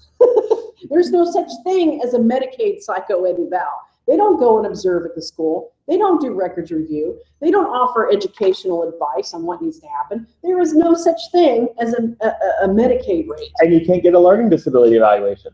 Yeah. I mean, Yeah. anybody tried to use their Medicaid to go get a learning disability evaluation? Yeah. Doesn't happen. So there is no. That's something that I don't know what workshop everybody went to that everybody's been saying that, but it's like there is no such thing. Yes. We just finished a due process hearing back in February regarding IEEs. The main thing that I would say to you, when you make a request for an IEE, they have to respond without unnecessary delay. And in the case that we were dealing with, the district put the parents on radio silence. And they said they sent out a phantom letter, which they never got. But that wouldn't have mattered anyway. It took them effectively, we were up against the ball on the 1 year statute of limitation file. So we went ahead and filed for due process. Now, Dorene would say that that was probably not, you know, the most efficient way of doing it, but we did it anyway. And then the district followed and filed for due process after us. The long and short of it is the hearing officer ruled that 49 days after we, 49 days after we made the request, the hearing officer ruled that that was unnecessary delay and ruled for us. So, you know, the issue is on most of the case law on that is in how the district is trying to work with you. As a subplot to that, TEA actually had said that if the parents had in a previous complaint, although we don't know the details because they wouldn't give it to us, there was a TEA ruling that if you had agreed with an FIE originally, then you don't get the IEE, which is totally ludicrous. But now our friends at Disabilities Texas are supposedly going to have a dialogue. We'll keep working with them on it. And that's right. That's right. And I'd say another thing that we found effective on the costing sometimes, and this one of these tips came from Lou, and he didn't mention it now, so I'll mention it. But one thing he told me once is do public information requests for what they've paid other evaluators. Mm-hmm. And I got that tip from you, so I'll credit you. But we found it to be really helpful. And in fact, often we found that someone that we liked had been, agreed to by the same district for another child in the past, and then it starts to look like, oh, why for one kid and not me? And almost every time we've tried that approach, the district has immediately agreed to just pay for the person that we had selected. Another thing that I always inform parents of is the list that the district has to give you of people who are kind of pre-cleared. We've ran into some situations where like no one on that list was willing to do one or was still doing this for that particular type of evaluation. Half of them were dead. Right, half of them are dead. And so the other thing is, to a degree that they can have reasonable cost constraints because they're allowed to do that, it can't deny the IEE. So if only dead people will charge that low rate, then the rate's probably too low. And so even if you've heard bad things about some of the people, do call and verify, are you available? Some things like that, because that can give you other reasons that those aren't really options. I would also ask if they ever testified in the due process hearing, and if so, who did they testify for, and would they testify for a parent? You'll find some interesting responses to that as well. So it's absolutely essential that you talk to the people on those lists. And are you currently employed full-time by district? Absolutely. Or have a contract, with the contract with the district. Yeah, no, those are good tips. All right, so we're going to take a little break, and then next up, we're going to do a case law and legislative update with Dustin and Lou. So I'll clear my stuff out of here and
And so I first just want to thank Dorene for really organizing this. It was like, I think largely her idea to have this free event for parents today. And then of course, she took all the heavy lifting on presenting 2 sessions this morning. So great job, Dorene.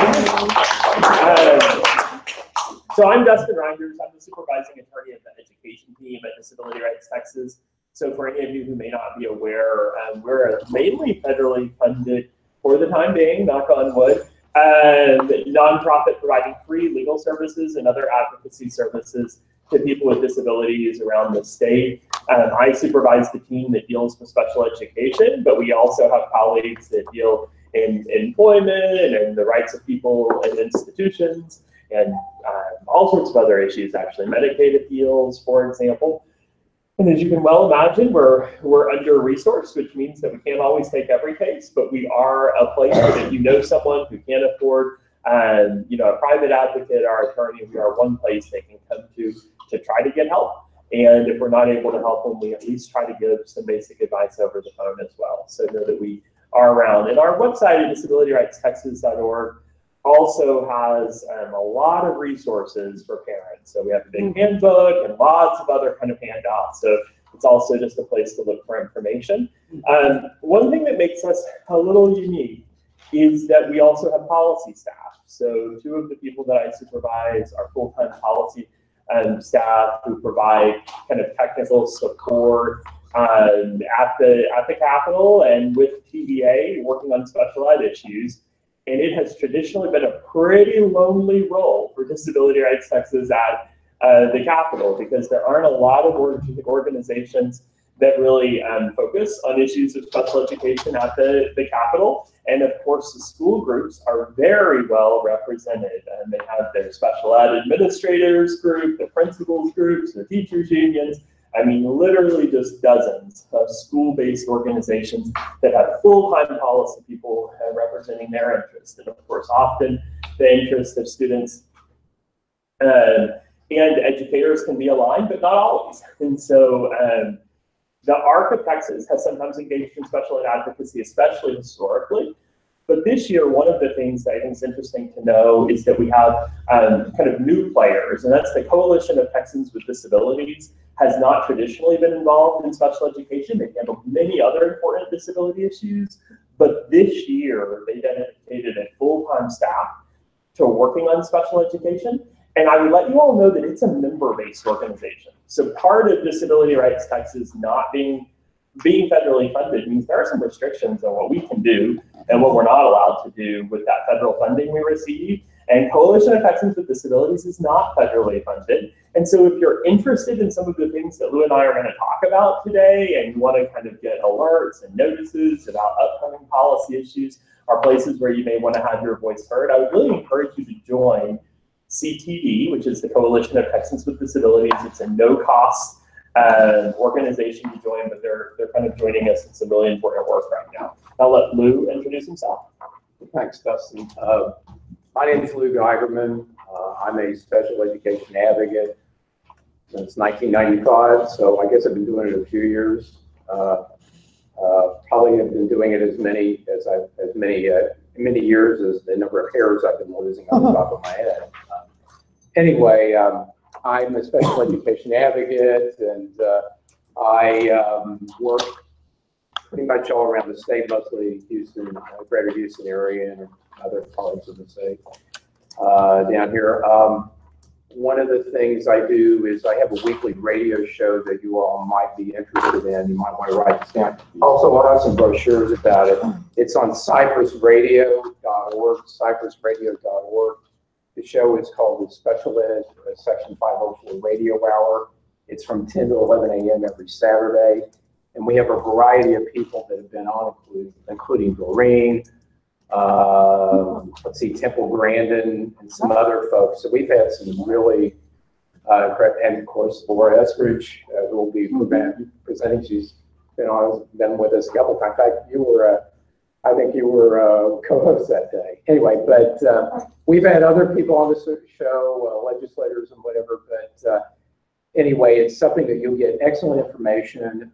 We have anywhere from legal information to things about, we did a show on service dogs and how you acquire one, the type of things they can do, and information regarding the law. So all our shows are archived on that website, so it's at Cypress Radio, CYPRESS.org. Like I said, there's some brochures up there. CypressRadio.org. If you want to look at the archives, we're actually beginning our 3rd year. You go to On Air, and then my name, Louis Geigerman, and scroll down, you can see all the shows pretty much that we've done since July of 2015. And there's some pretty amazing things. So from reading to whatever, like Dr. Berkman, a great dyslexia expert out here in the Houston area. We've had incredible people. So I invite y'all to do it, and it's something I enjoy doing. And it's always a challenge to get good information. So You said it's special ed what? it's the special ed section 504 radio hour. I mean, you're wary on the radio if you're catching it on the radio, but you can get it on the internet on cypressradio.org every Saturday from 10 to 11 a.m. And then you can look at the archives, and I think you'll find that to be very useful. One of the great things about Louis is he has, over the years, probably been the most active kind of private advocate in taking time out of the busy schedule to go to the Capitol and try to keep our state from moving backwards, and in some cases even move forwards. And so we always, and you know, I always welcome more voices in the legislative process, and don't all agree with one another. I think it's important for people who share an interest in outcomes for children with disabilities kind of be heard and make sure that our kids are paid attention to at the Capitol. So I guess turning now to talking about this legislative session, maybe Lou would just provide some overall thoughts about this session. So going in, and for those of you who don't follow kind of Texas politics, the legislative session in Texas only happens every 2 years. And the main challenge to getting anything done— 140 days. 140 days, short timeline, and so it's very compressed. And so you really have to have momentum going into a session to pay attention to a particular issue for it to even really have time to be seriously considered at the Capitol. And so luckily this session, for children with disabilities, the Houston Chronicle's groundbreaking story on the 8.5% TEA cap of how many children are allowed to be in special ed in our state. By the way, the name of that article was called Denied. So look at that series if you haven't read it. It was phenomenal by Brian Rosenthal. Right. Now at the New York Times, the story was so good. Brian got a new job. Got a promotion and won, I think, about 12 national awards for that series. So if you're not aware of the series already, check it out. And you know, really kudos to our entire community for making that happen. Our office had tried to place that story with several different media outlets. Brian was the first to bite, but I bet he interviewed a high percentage of y'all in this room and about probably at least half the people in the state who care about children with disabilities. He was so zealous in that work. By the way, he was a guest on the show twice. You can hear those interviews, which were really insightful. We have an upcoming series coming on national NPR about the backstory for that article that Brian and I both getting interviewed. But anyhow, that created a real momentum.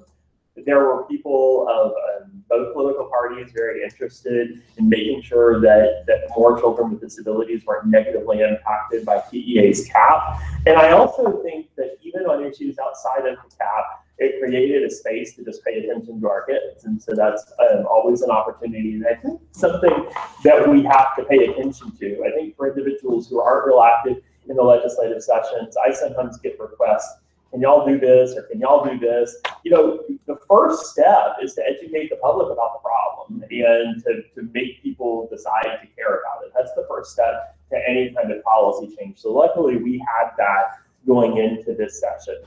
Now, I'll also just tell you about this session in a little, I guess, more negative way. There were all sorts of other forces going on.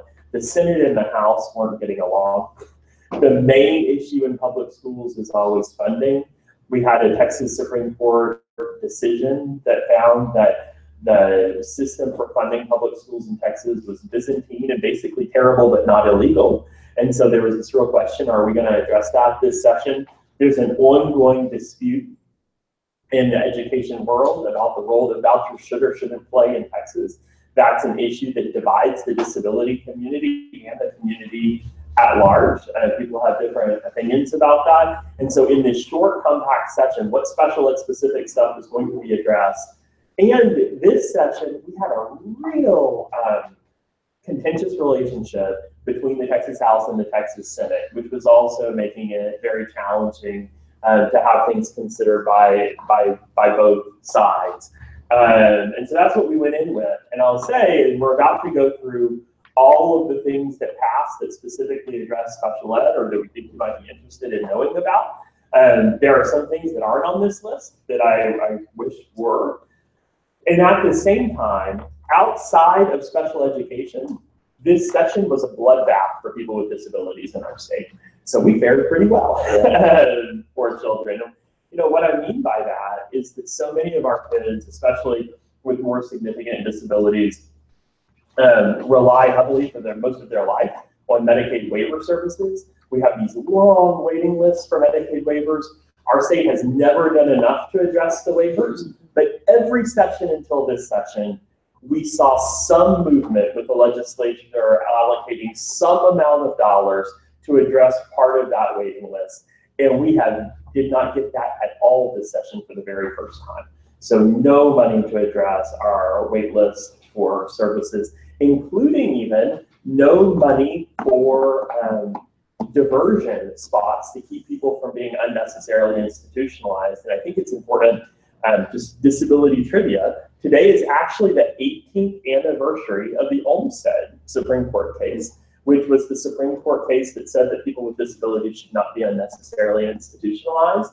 And so much of what we're here to talk about, improving educational outcomes for kids, is a direct result of those children being allowed to live in the community and not being unnecessarily institutionalized.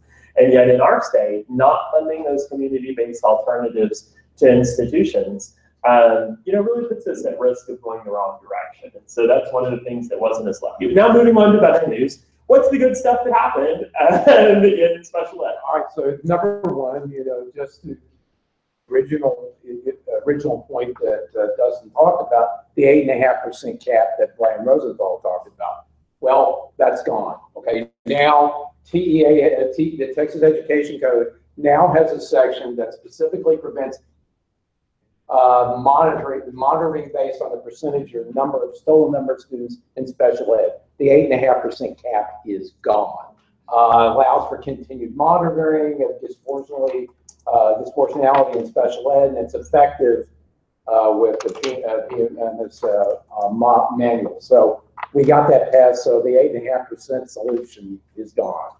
I think another thing that's really interesting to know about that is that this was something that TEA had done by rule, and TEA, after being threatened with a lawsuit by where a coalition of Texans with disabilities was going to be Disability Rights Texas's plaintiff, the commissioner agreed before this legislation passed to get rid of the 8.5%. And TEA lobbied, essentially, they advocated to legislators for this law not to pass, saying, trust us, we'll get rid of it on our own. You don't need to pass a law. And so I think what was remarkable is actually the Texas legislature said, you shouldn't mind if you're going to get rid of it anyhow, that we just make it really firm in Texas law that this is something that we don't want now and we don't want to see it ever in the future. I also think that there's a real learning lesson for the disability community out of the 8.5%. And one of those learning lessons is there are some really important things that impact our kids that are buried in highly technical bureaucratic documents at TEA. And we have to be better about engaging in these conversations that can be kind of challenging to keep things like this from happening in the future. It took a long time. I think all of us in the advocate world had noticed that kids with disabilities weren't being identified, and it took us a long time to figure out what's causing it. Right. And at the end of the day, what we found is that buried in this dense manual that districts use for reporting there's this provision that effectively capped enrollment in special ed. And so to me, the questions I feel now that we've had some success on the 8.5% cap is what other terrible things maybe buried in TEA manuals that are impacting our kids that we need to be a little more zealous about speaking out on. And so that's a challenge that I have for us at Disability Rights Texas and for our community at large. Well, you know, I might want to just jump on one point about that. When they put that 8.5% cap in there, it was a response to a huge budget shortfall that the legislature had put in, I believe it was 2003. It was, you know, or 2004. And so the bottom line is, so what do the bureaucrats do? I know, even though that the number of kids in special ed should have been like 13%, you know, 13, 14% there nationally. I know, let's just cut special ed, even though it's under 8.5%, it's under the 13% that nationally we would expect. Let's just do that. And then we found in that series of articles where the former special education director at Houston Independent School District said, "Oh, well, that's just a target to shoot for. Actually, it's a bad thing to be in special ed." Well, yeah. She's no longer has a job. Okay, so anyway, you know, the other motivator on this was the Office of Special Education Programs were moving against the TEA about this. And I don't know about the class action scenario, but there have been people that have been talking about class action for years on all the kids that were removed from the rolls. Something like 230,000 kids were removed from the rolls in special ed. Anyway, it was just egregious. So anyway, enough on the 8.5%. It's gone. You know, let's look forward and see where we are with other issues. So why don't we look at the continuing advisory committee reform? It requires a statewide advisory panel on special ed. You have some thoughts about that? So I do, and I think to me this is really a follow-up to what I was saying earlier, that we have to engage in these bureaucratic processes at TEA to make sure they don't negatively impact our kids. You know, federal law actually requires that each state agency that oversees education have a kind of forum for community input from impacted, not only educators, but also families. And what's interesting about that is TEA's always had that. And there have been professional representatives of the parent community, like someone from Disability Rights, thankfully. Stakeholder meetings.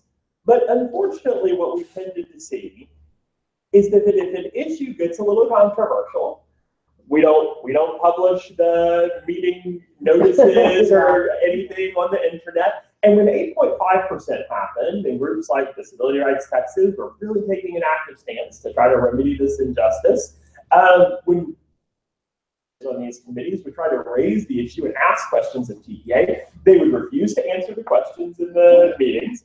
They would not take public comment from parents who might want to show up and make their voices heard. And that's not really the intention of having this process in federal law. And so, so there were reforms suggested this session, and the legislature has mandated that the Texas Special Education Continuing Advisory Committee must allow for public participation. And so it's going to require that there be a process for signing up to give public comment, on making sure that notices are publicly available. And I will say, you know, participating actively in this isn't something that just every parent around the state can do, right? It takes the resources to get to Austin and to speak up, but it is something that we do need to take advantage of. Oh, absolutely. You know, it's interesting. On one of the bills that we're going to talk about in a couple of minutes on the camera bill, one of the things where I was invited as a stakeholder in these meetings. They have these stakeholders to get input from everybody, and then they promulgate a a rule for the rulemaking. But the interesting thing is that I decided that I wanted to be sure that I wanted to share all the input that was received on some of the questions from the stakeholder meeting. You may not know this, Dustin, but I thought I would share with Senator Patrick's office, which Senator Patrick actually, well, he's making a face, which I understand, but Senator Patrick was absolutely crucial in the camera. I didn't. Okay, I saw that. I saw that. No, a champion for us on cameras. Absolute major champion. So anyway, but anyway, the point being is that they said, oh, you can't disseminate those notes to somebody else outside this meeting. Like, really? Like, this wasn't an open meeting? They collect. Yeah, well, I took pictures of it. I took pictures of it. And I sent it to the offices. And, you know, I wanted them to know what's going on. Anyway, hardly transparent. Hardly transparent. Look, one of the things that we have to know is that we don't agree with everybody politically on everything. But what we do need to do is we need to work with everybody. And that thing is absolutely essential when we're working with the legislature. Absolutely. All right, so next issue would be transition planning, transition report. Okay? Sure. So this is an interesting bill, and this kind of follows up a little bit on some issues that Dorene touched on briefly, which is, you know, that difficult decision that families have to make as their child approaches 18 about, are they going to pursue guardianship? Are they going to use less restrictive alternatives? And everything Dorene said is absolutely true. Like, from a legal point of view, if you're in litigation, the ironclad document that is going to entitle a parent to continue to fight for their child's special ed rights post-18 is a guardianship. But there are a lot of reasons why guardianship is non-preferred in some communities for other reasons. So some of you may have heard of Jenny Hack. She's a young adult with Down syndrome who kind of led the fight in the United States to say, like, hey, just because I have an intellectual disability, I ought to still be able to make decisions about my own life, where I live, who I associate with, whether I work.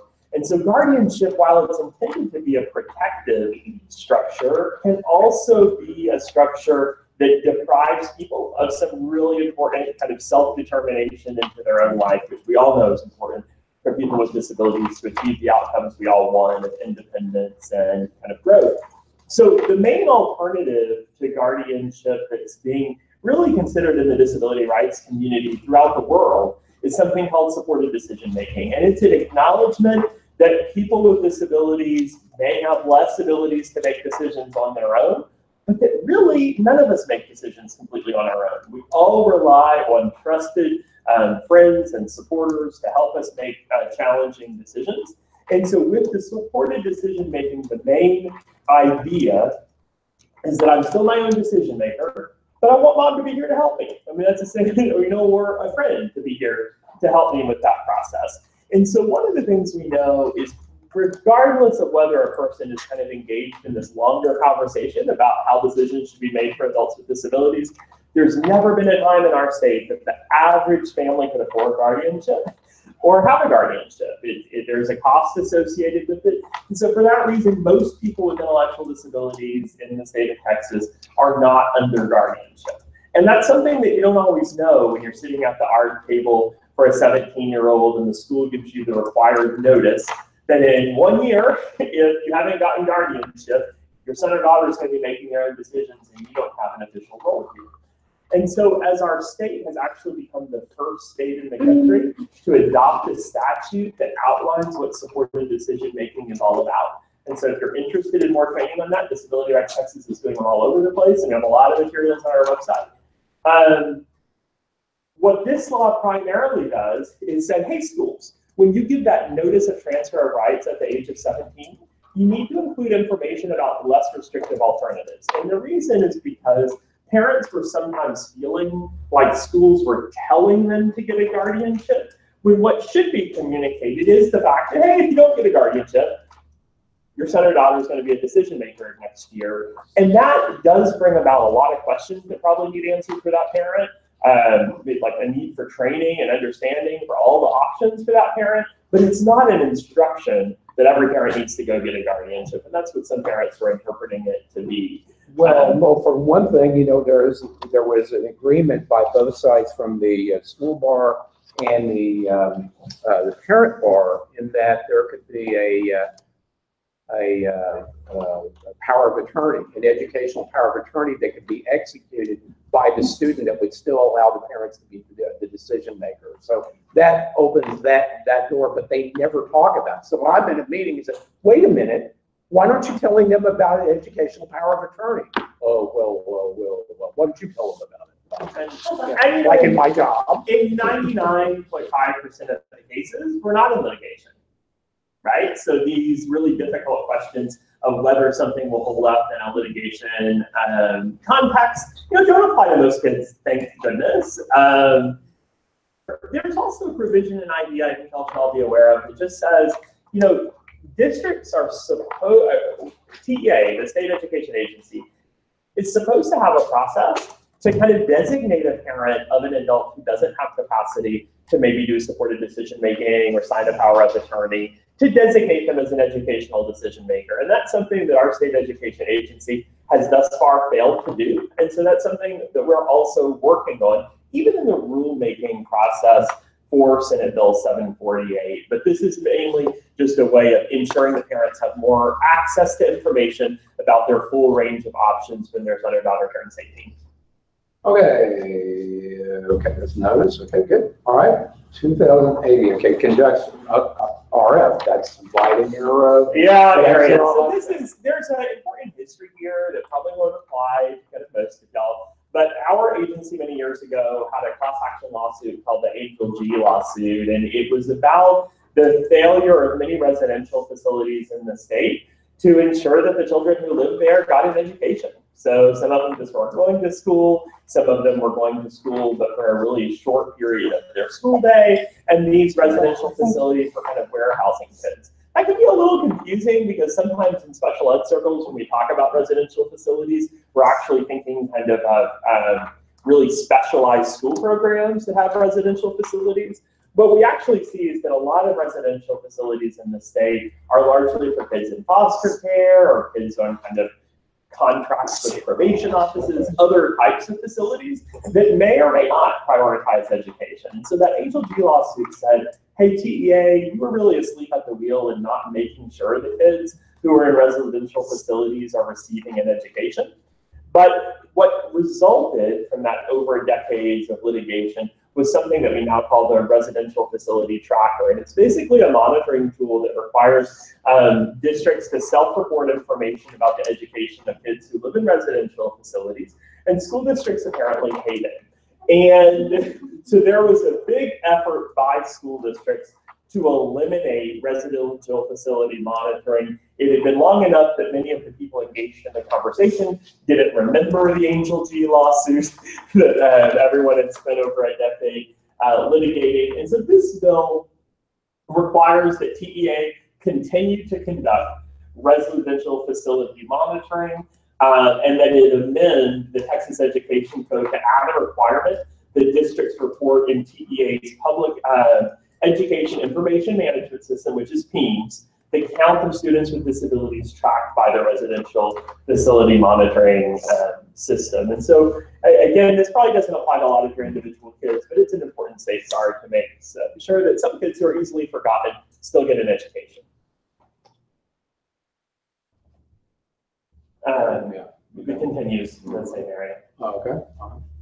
So, yeah, House Bill 1556, again, this you may not feel like this applies to you because if you don't have a foster child, you're not a foster parent, may think it doesn't apply, but I'm going to go ahead and tell you a little bit about it, in part because if any of you decide that you really like me today, I might try to enroll you as a volunteer to help a foster child in the future. So one thing that we do a lot at Disability Rights Texas is education advocacy on behalf of kids who are in foster care or in the juvenile justice system. As you can imagine, both of those systems, especially older youth, almost all have disabilities. And so, and one of the problems we have in foster care is if a child is in a foster home, their foster parent is presumed to be their educational decision maker. But under the old way that the law was worded, they had to be in the home like over a month before that presumption happened. Well, we all know if you move to a new district or a new home, you have an immediate ARD as soon as you get there. So we have this weird situation that when a child moves into a new foster home, their foster parent had no immediate authority necessarily to agree or disagree at that first meeting about what services they get. And so that was something that we were addressing through this bill. Another thing that we see a lot of times for foster kids that presents a challenge is that unfortunately, because of a shortage of especially therapeutic foster homes, our children with more significant mental health disabilities and other disabilities in our state are still placed in congregate care facilities. We overutilize low quality residential facilities for kids who don't really need residential facilities. They really need a family that has some support and training. And in those settings, the federal law says that your educational decision maker can't be someone who works at a facility. And so you don't have a foster parent. You don't have a natural parent who's in a place to make decisions. No one at your facility can make decisions. The federal law says CPS can't make the decisions. So the real question is, who is the child's educational decision maker? And what the federal law says is that if no one has been designated by a CPS court, then the school will find someone to be their decision maker. Well, okay. Well, as you can imagine, sometimes the people that the schools pick don't necessarily work very hard in an independent fashion to make sure the child is receiving an appropriate education at school. So if a problem comes up at school, they're not always the ones to say, no, I disagree. Because a lot of times practically schools are relying on former staff or friends of staff, and that's where they have the volunteer network, right? You know, that's really screwy, because if you had somebody that was you wanted to do a guardianship, the courts would appoint a guardian ad litem that would actively be there theoretically to look out for that individual's rights.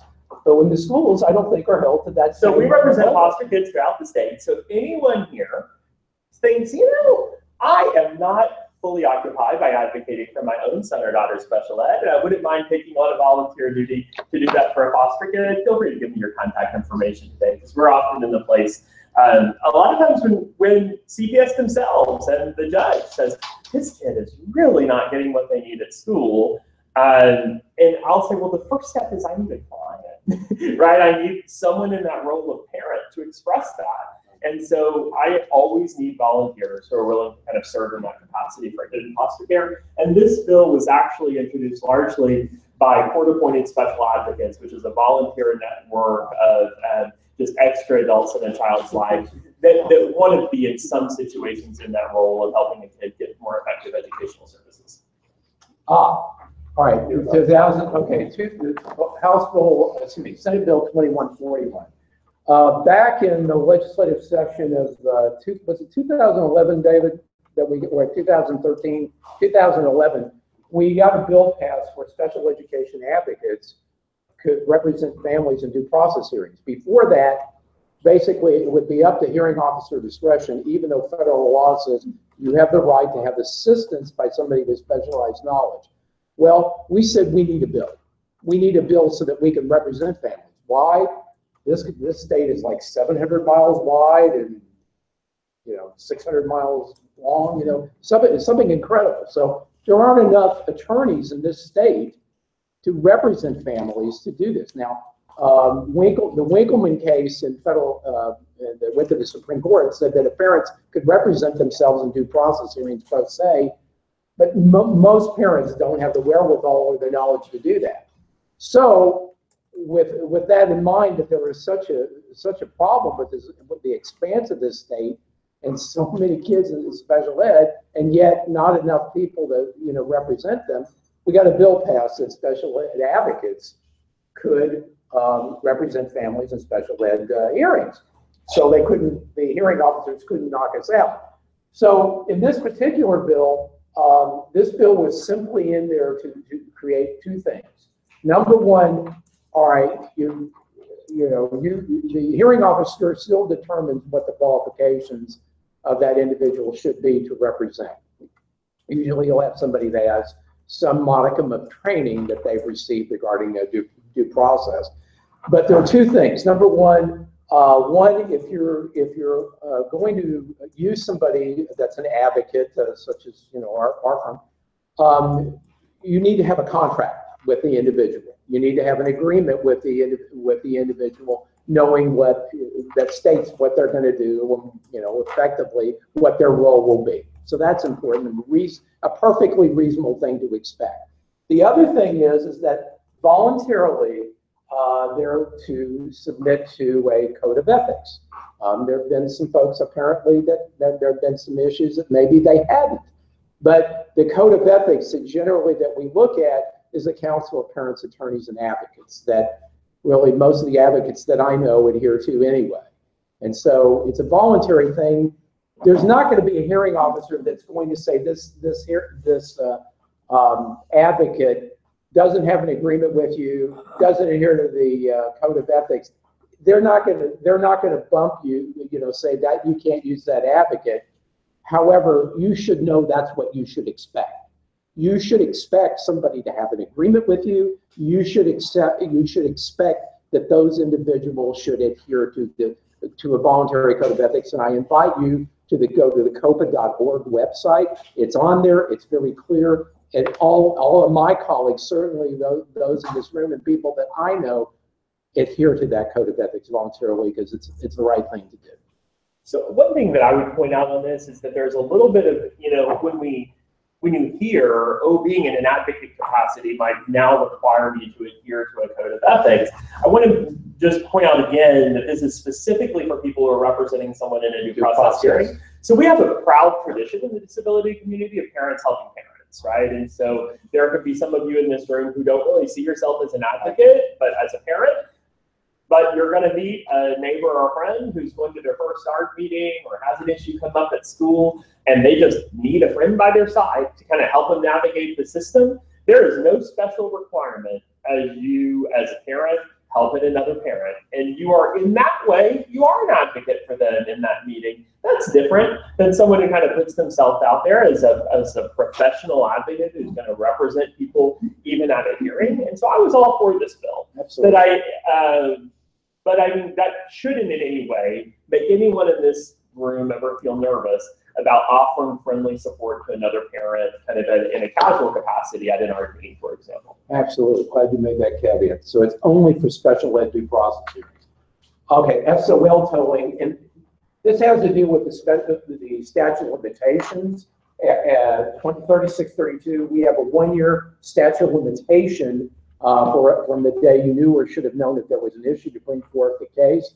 There was a provision made for individuals that are in the service to extend that beyond a year, potentially, depending on what their situation is. Do you have some thoughts about that? Well, I do. You know, so when we talk about the statute of limitations, what we're talking about is how far you can complain about it and still get relief. And so, you know, if it's January 1st and my child has been cheated for 4 years, we can try to bring up some of that for our history and to paint a picture, but we're only usually going to be able to get relief for whatever happened in this last year. And so that's what a statute of limitations is. And so when we talk about tolling or an exception to the statute of limitations, what we're really talking about is being able to potentially get relief for a longer period of time. And I'll say when there is a special law about military people and legal disputes of all kinds that should have created this ability.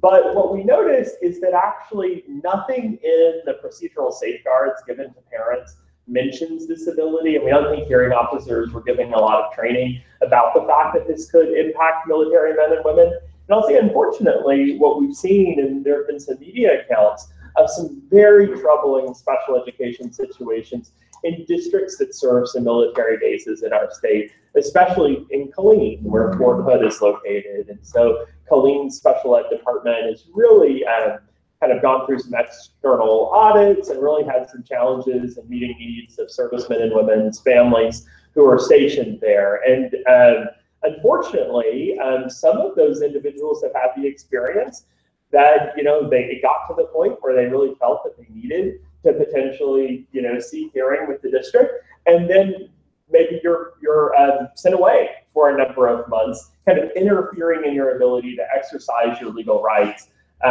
during the period that you would be able to if you didn't know about this provision for servicemen and women. And so TEA is going to have to update their procedural safeguards, that packet that you should be given, well, just all the time, actually, to make very clear that servicemen and women have this potential exception to the statute of limitations for periods where they're, I guess, serving elsewhere. Okay, cameras in the classroom, about 1398. Actually was a bill that I worked on from inception.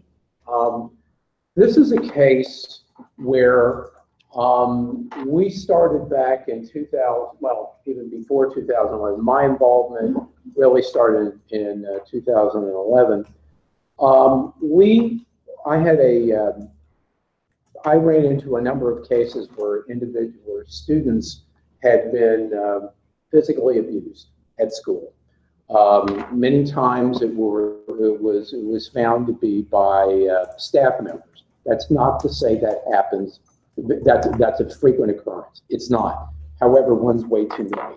Okay, but we had an incredible number, and it's sort of like I hate to use this, but I'm going to. It's sort of like a very similar mafia in that it's like you try to get answers for people like I see nothing, I know nothing. Responses from the school district. You just couldn't get information, and kids would come back bruises. They would come back with terrible burn, rug burns. They would have broken arms. They'd have. I can tell you one specific case, and I'm going to mention her name, Brigitte Rideau. Brigitte Rideau is a mother up in Fort Worth. Who's a jazz singer who has a child, Terrence, and Terrence. Is a child that's quadriplegic, hasn't been fed, can't speak, has to be positioned. It's just, the child has a lot of issues, and he's 21 years old now. But it was found, and he's incontinent. He, has to have his adult diaper changed, and she found one day that he had blood in his diaper. He had his fingers broken, his knees, he had his thumbs broken, and it was just terrible. And she tried to get responses about it. Well, she got information from somebody that actually spoke up. That was an aide that spoke up that this teacher was responsible for it. And she made it, it was a crusade for her. She brought that to court, but she brought that to court, and she actually got a judgment out of federal court that they abused the kid. By the way, abuse cases in the federal court are really, really hard to prove. They just are. But because there's no proof, and a lot of these kids can't talk or communicate, that's the problem. But she made it a crusade that she wanted to have. What is missing? We have cameras everywhere we go in society. We have them on the streets. We have them in almost every building we're in. We have them in the legislative session. You can see almost anything in the legislative session online. You can see anything and go in their archives. We're in a surveillance-driven society. Okay. Being recorded right now, and we're being recorded right now. Hi, so exactly. So the issue is, these children, though, what we're talking about are kids that are the most vulnerable in our society. They can't talk. They may have low cognitive abilities. So they can't come and say, "Mommy, Daddy, somebody hurt me." They can't do it. Well, there was a number of cases that where kids were injured during a period of time, and during this time, I had a friend of mine who's done a lot of stories with me with Channel 26, Greg Grugan, and we had a rash. We had something like 16 cases over a year and a half that we did stories on Channel 26 here in Houston, and this got the attention, and I want to call out there that Senator Patrick. At the time it was Senator Patrick, now he's Lieutenant Governor. He saw those stories and he made that his bill. If we didn't have a Lieutenant Governor that wanted this to happen, this would have never happened. In 2011, in 2013, he sponsored the bill that we have today. And we got a camera bill passed that would place them in special ed classrooms. Okay, excuse me, we started in 11, I'm sorry. In 11, we had a bill, and it didn't make it through the legislature, it died. So everybody thought when the bill died in the legislative session, it was a death in the family. All these parents were energized. This was the most incredible grassroots effort that I have ever seen. We had a lobbyist. Guess who paid for the lobbyist? Brigitte Bardot. She paid for a lobbyist that was somebody that I know that used to be a representative in the legislature. But we got the bill. We failed the first time, and we brought it back, and we got it passed on the last day of the session. Someday, if you all want to, it's almost something that books are written by, because the way it was going to get killed on the floor of the last day of the session, but Symphonia Thompson, Representative Symphonia Thompson, shamed people into getting this bill passed. And we did. We got in 13, and I'm going to tell you, it was a celebration beyond any, I mean, it was incredible. Well, what happened after that is that the bill, though the schools never won it, while they didn't voice opposition at the hearings, and the hearings would make you, if you went back and listened to the hearings in the Senate Education Committee and the State House, you would have cried. I'm telling you, you will cry. It got every single member. I remember when we had a vote on the second go around, after Brigitte gave her testimony, the one representative said, this situation makes me sick. Mr. Chairman, I want to vote aye now. It was incredible. Well, anyway, what happened is the school districts never wanted it to happen. So what happened is they wanted to have an attorney general's opinion about the law to see how expansive it was. One request, essentially, a parent would make a request for a camera, and then the school has to, put the camera in. For the whole district. For the whole district, but that was their interpretation. But they could have gone to a legislative intent, and they didn't, because the law says you can do that, but they didn't. So they spread this out. Whatever, the AG said one district, one request, whole district that met these particular guidelines. Okay, so we had to fix the bill. Also, the footage had to be kept for 6 months, because a lot of these kids, they're not verbal. It may take a while to figure out what happened.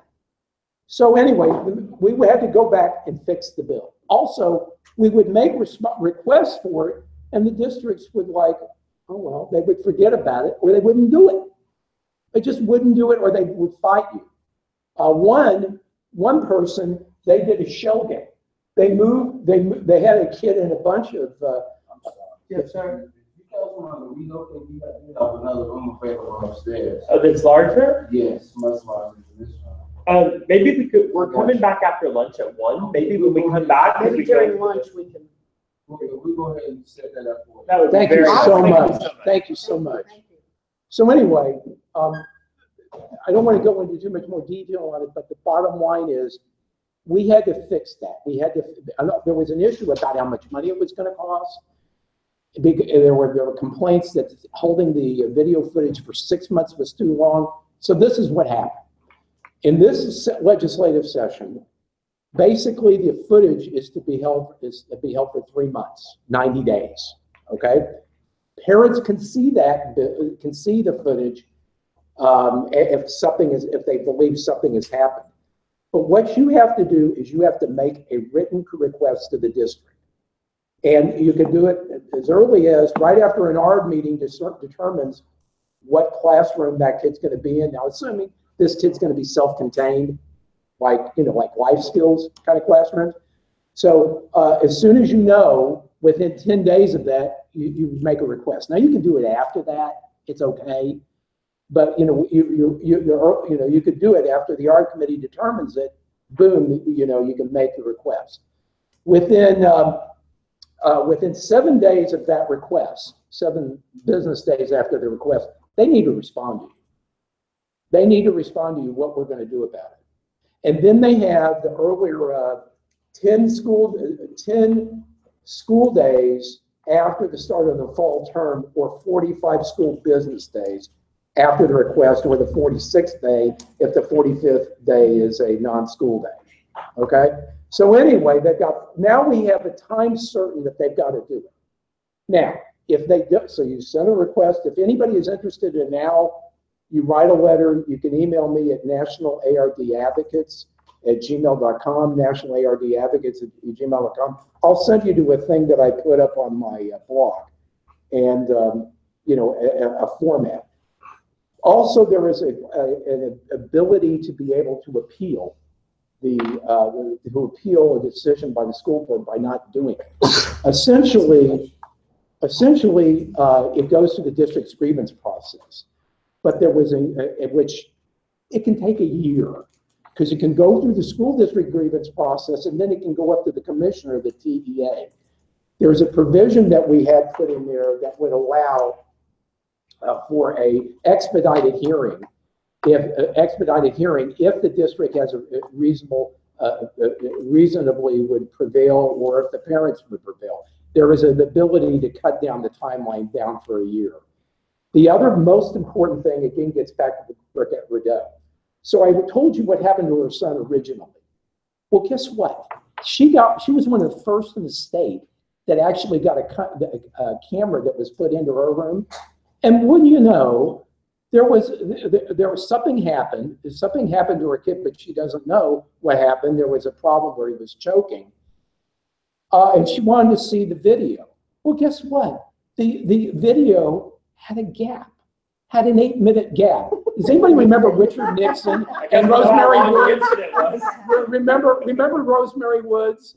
Okay, well, anyway, basically there was we have a provision that it's a felony if you tamper with that tape. So that's a huge change. It's effective immediately, and we need to tell each. The thing that blew me away, though, is that we worked so hard to get this bill in. I'm energized on this because I put everything into this, okay? It means so much. But only a small percentage of the affected parents statewide even know about it. I implore you, you know other parents that have kids that would have kids in self-contained classrooms. Tell them to ask to put those cameras in. It's protection that we need to give to our most vulnerable students. And again, I thank everybody, Senator Lucio for sponsoring the bill, Senator Thompson for her work, originally, Senator Lucio in particular for this session. I want to thank Disability Rights Texas. Stephen Aleman was wonderful with this, Paul Colbert, and all the parents that put their heart and soul into this. And you worked your butt off too. Well, this is the right thing to do. And this is not something that exists in many other states. So we're the only state. Right. Only state. When you have a victory like this in Texas, you have to celebrate extra hard. Right. We don't get enough of it. It's hard. It is so hard to get a bill passed in the legislature. It's just incredibly hard. You heard the numbers, 140 days, thousands of bills, and people like the school districts that were against it. It's nothing short of a miracle that we got it done, but it was because parents came together and we got to the hearts and minds of people that were decision makers. Okay. Very important. The only thing I would just point out there on this general topic of abuse or neglect in schools is that Texas is also a state that by state statute points out that DFPS, so the CPS provision, can do investigations in public schools. And so you can report abuse that you suspect in a school. Now, they're not going to have to do an on-site investigation unless it's going to go through a triage process. But if you really have a concern about abuse, we know schools don't hesitate to call on y'all. And you should, it's fair. I mean, if you really suspect that your child may have been abused in a public school, report that and advocate for investigation. Also let the Office of Civil Rights know about it as well. And the police. All right, it's a little after 12, so. We'll speed up. Okay. I was going to say this is important, and when kids weren't being identified for special ed because of the 8.5% cap, the model of kind of delaying them was response to intervention, so RTI. That response to intervention is this whole idea that some kids may have been misdiagnosed as having a disability, but really they just didn't access high quality instruction. It was kind of an idea that was particularly prevalent in No Child Left Behind. Unfortunately, it's really been misused, and it's become kind of a refusal to identify, right? And so where districts, in theory, it's supposed to be a data-driven process, which is kind of hard to argue with, that we're going to really like try additional interventions, gather data to see if they work, make sure we don't unnecessarily put someone in special ed. And by the way, I'm all for that, because unfortunately, special ed can be used to unnecessarily lower expectations and segregate kids. And so I don't want that if it's not needed for someone. Unfortunately, what we saw is instead of collecting kind of data and sharing it with parents and letting parents know their option of requesting a full special ed evaluation, we just saw people kind of spend months or even years in an RTI process for nowhere, not aware if the child was actually getting any interventions, no data really being kept, no data being shared. And so I consider this bill the RTI Bill of Rights. So it's basically like, if we put your child in RTI, we're going to tell you about it and what's happening, and we're going to collect data, we're going to share it with you. Which, by the way, if you research anything about RTI, should have already been happening, but it wasn't a requirement. So now it is. This is a huge victory for kids with disabilities as well as others. And this was mainly a bill spearheaded by Texas Appleseed. House Bill 674 prohibits out-of-school suspensions below 3rd grade unless the child's been involved with like guns, drugs, serious bodily injury. And the whole idea here is usually when a very young child is being subject to out-of-school suspension, they're either not getting the services they need, or it's probably something potentially in some cases, if it's not a child with a disability, something from the home that kid really isn't all that culpable for. We also just know from every behaviorist that there's like no less effective behavior intervention than excluding a child from school. Because guess what? Very often you're reinforcing the behavior because they don't want to be there either. And so this was a huge win. And this, I think, points to the power of local advocacy, because the suspension ban for young kids was piloted in a few urban communities where community organizers like the Texas Organizing Project joined with places like Texas Appleseed and got Dallas and Houston and Austin to adopt these young kids suspension bans. And when those major districts did it, it created an opportunity to say, this is something that's been tried in Texas, and did it create havoc? And lo and behold, we have a statewide ban on out-of-school suspension for very young children. And it's and so I think it also creates a model for us to how to take our advocacy at a local level to start to. Criminal trespass. Yeah, so I've been very involved in truancy reform for many years, and unfortunately, a lot of people with disabilities were caught up in Texas's really Byzantine system of criminalizing truancy for many years. So we were one of only 2 states, us and Montana, that criminally prosecuted kids for truancy.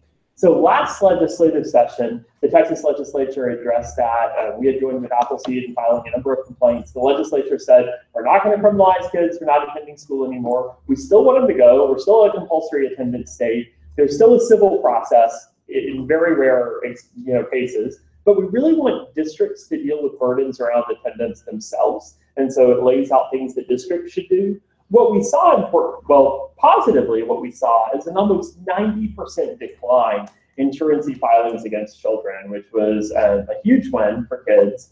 Unfortunately, in some communities, we were starting to see a rise in criminal kind of trespass and even city ordinance violations around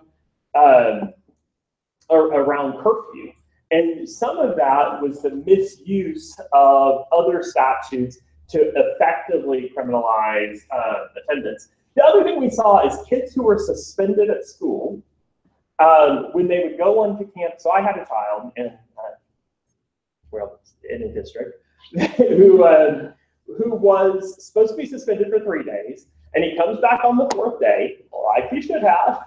And the principal wasn't happy to see him, and the principal got his dates messed up and thought he wasn't supposed to be there, and had the officer arrest him. He was 17-year-old, so he went to the adult jail for trying to go to school when he wasn't wanted. And so this really addresses the criminal Trespass is really supposed to be for people who have a substantial risk of harm to any person, or Also inappropriate in a school parents. setting. And also parents that were coming into To our meetings. our meetings. They tried to trespass me.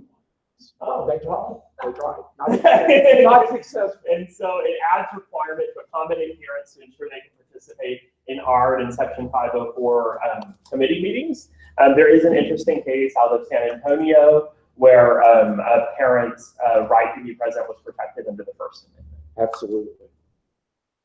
1883 has some dyslexia, 1886 some dyslexia service improvements. So that, we probably don't have time to get into a lot of details on it. A number of these on dyslexia and this next bill of behavior analysts are really about the requirements for people providing the services. And so there'll be rulemaking kind of on those and its opportunities to just put some safeguards in. Well, yeah, but they also said, well, you're asking for a BCBA. We don't have any mechanism to govern these people in the state. So why do we have to have a BCBA? You know, so actually that's real helpful, real helpful. STAR testing. So it adds a mandatory ARD committee meeting to require review before a student retakes the STAR assessment during student success initiative grade level. So one thing to know about this is that there's been a general vibe at the legislature for at least 2 sessions. It's like we want to roll back some of our standardized testing. We have too much of it. And so Texas, I think, has been proud that it is a quote unquote accountability state, meaning that we do have tests, but there is a general idea, I think a belief in most members that the pendulum has swung too far with over-testing. Yeah. And this is really an idea about, hey, for a kid with a disability, yes, we don't want to exclude them from testing, but we also don't just want to test them to death. So we're going to at least get together and decide if it makes sense to keep one. Okay, that's it. Thank you, guys. If you want any brochures about the radio show, I have them up here. I don't know if you heard the fellow came in. We're going to move to a bigger room over lunch. So go ahead,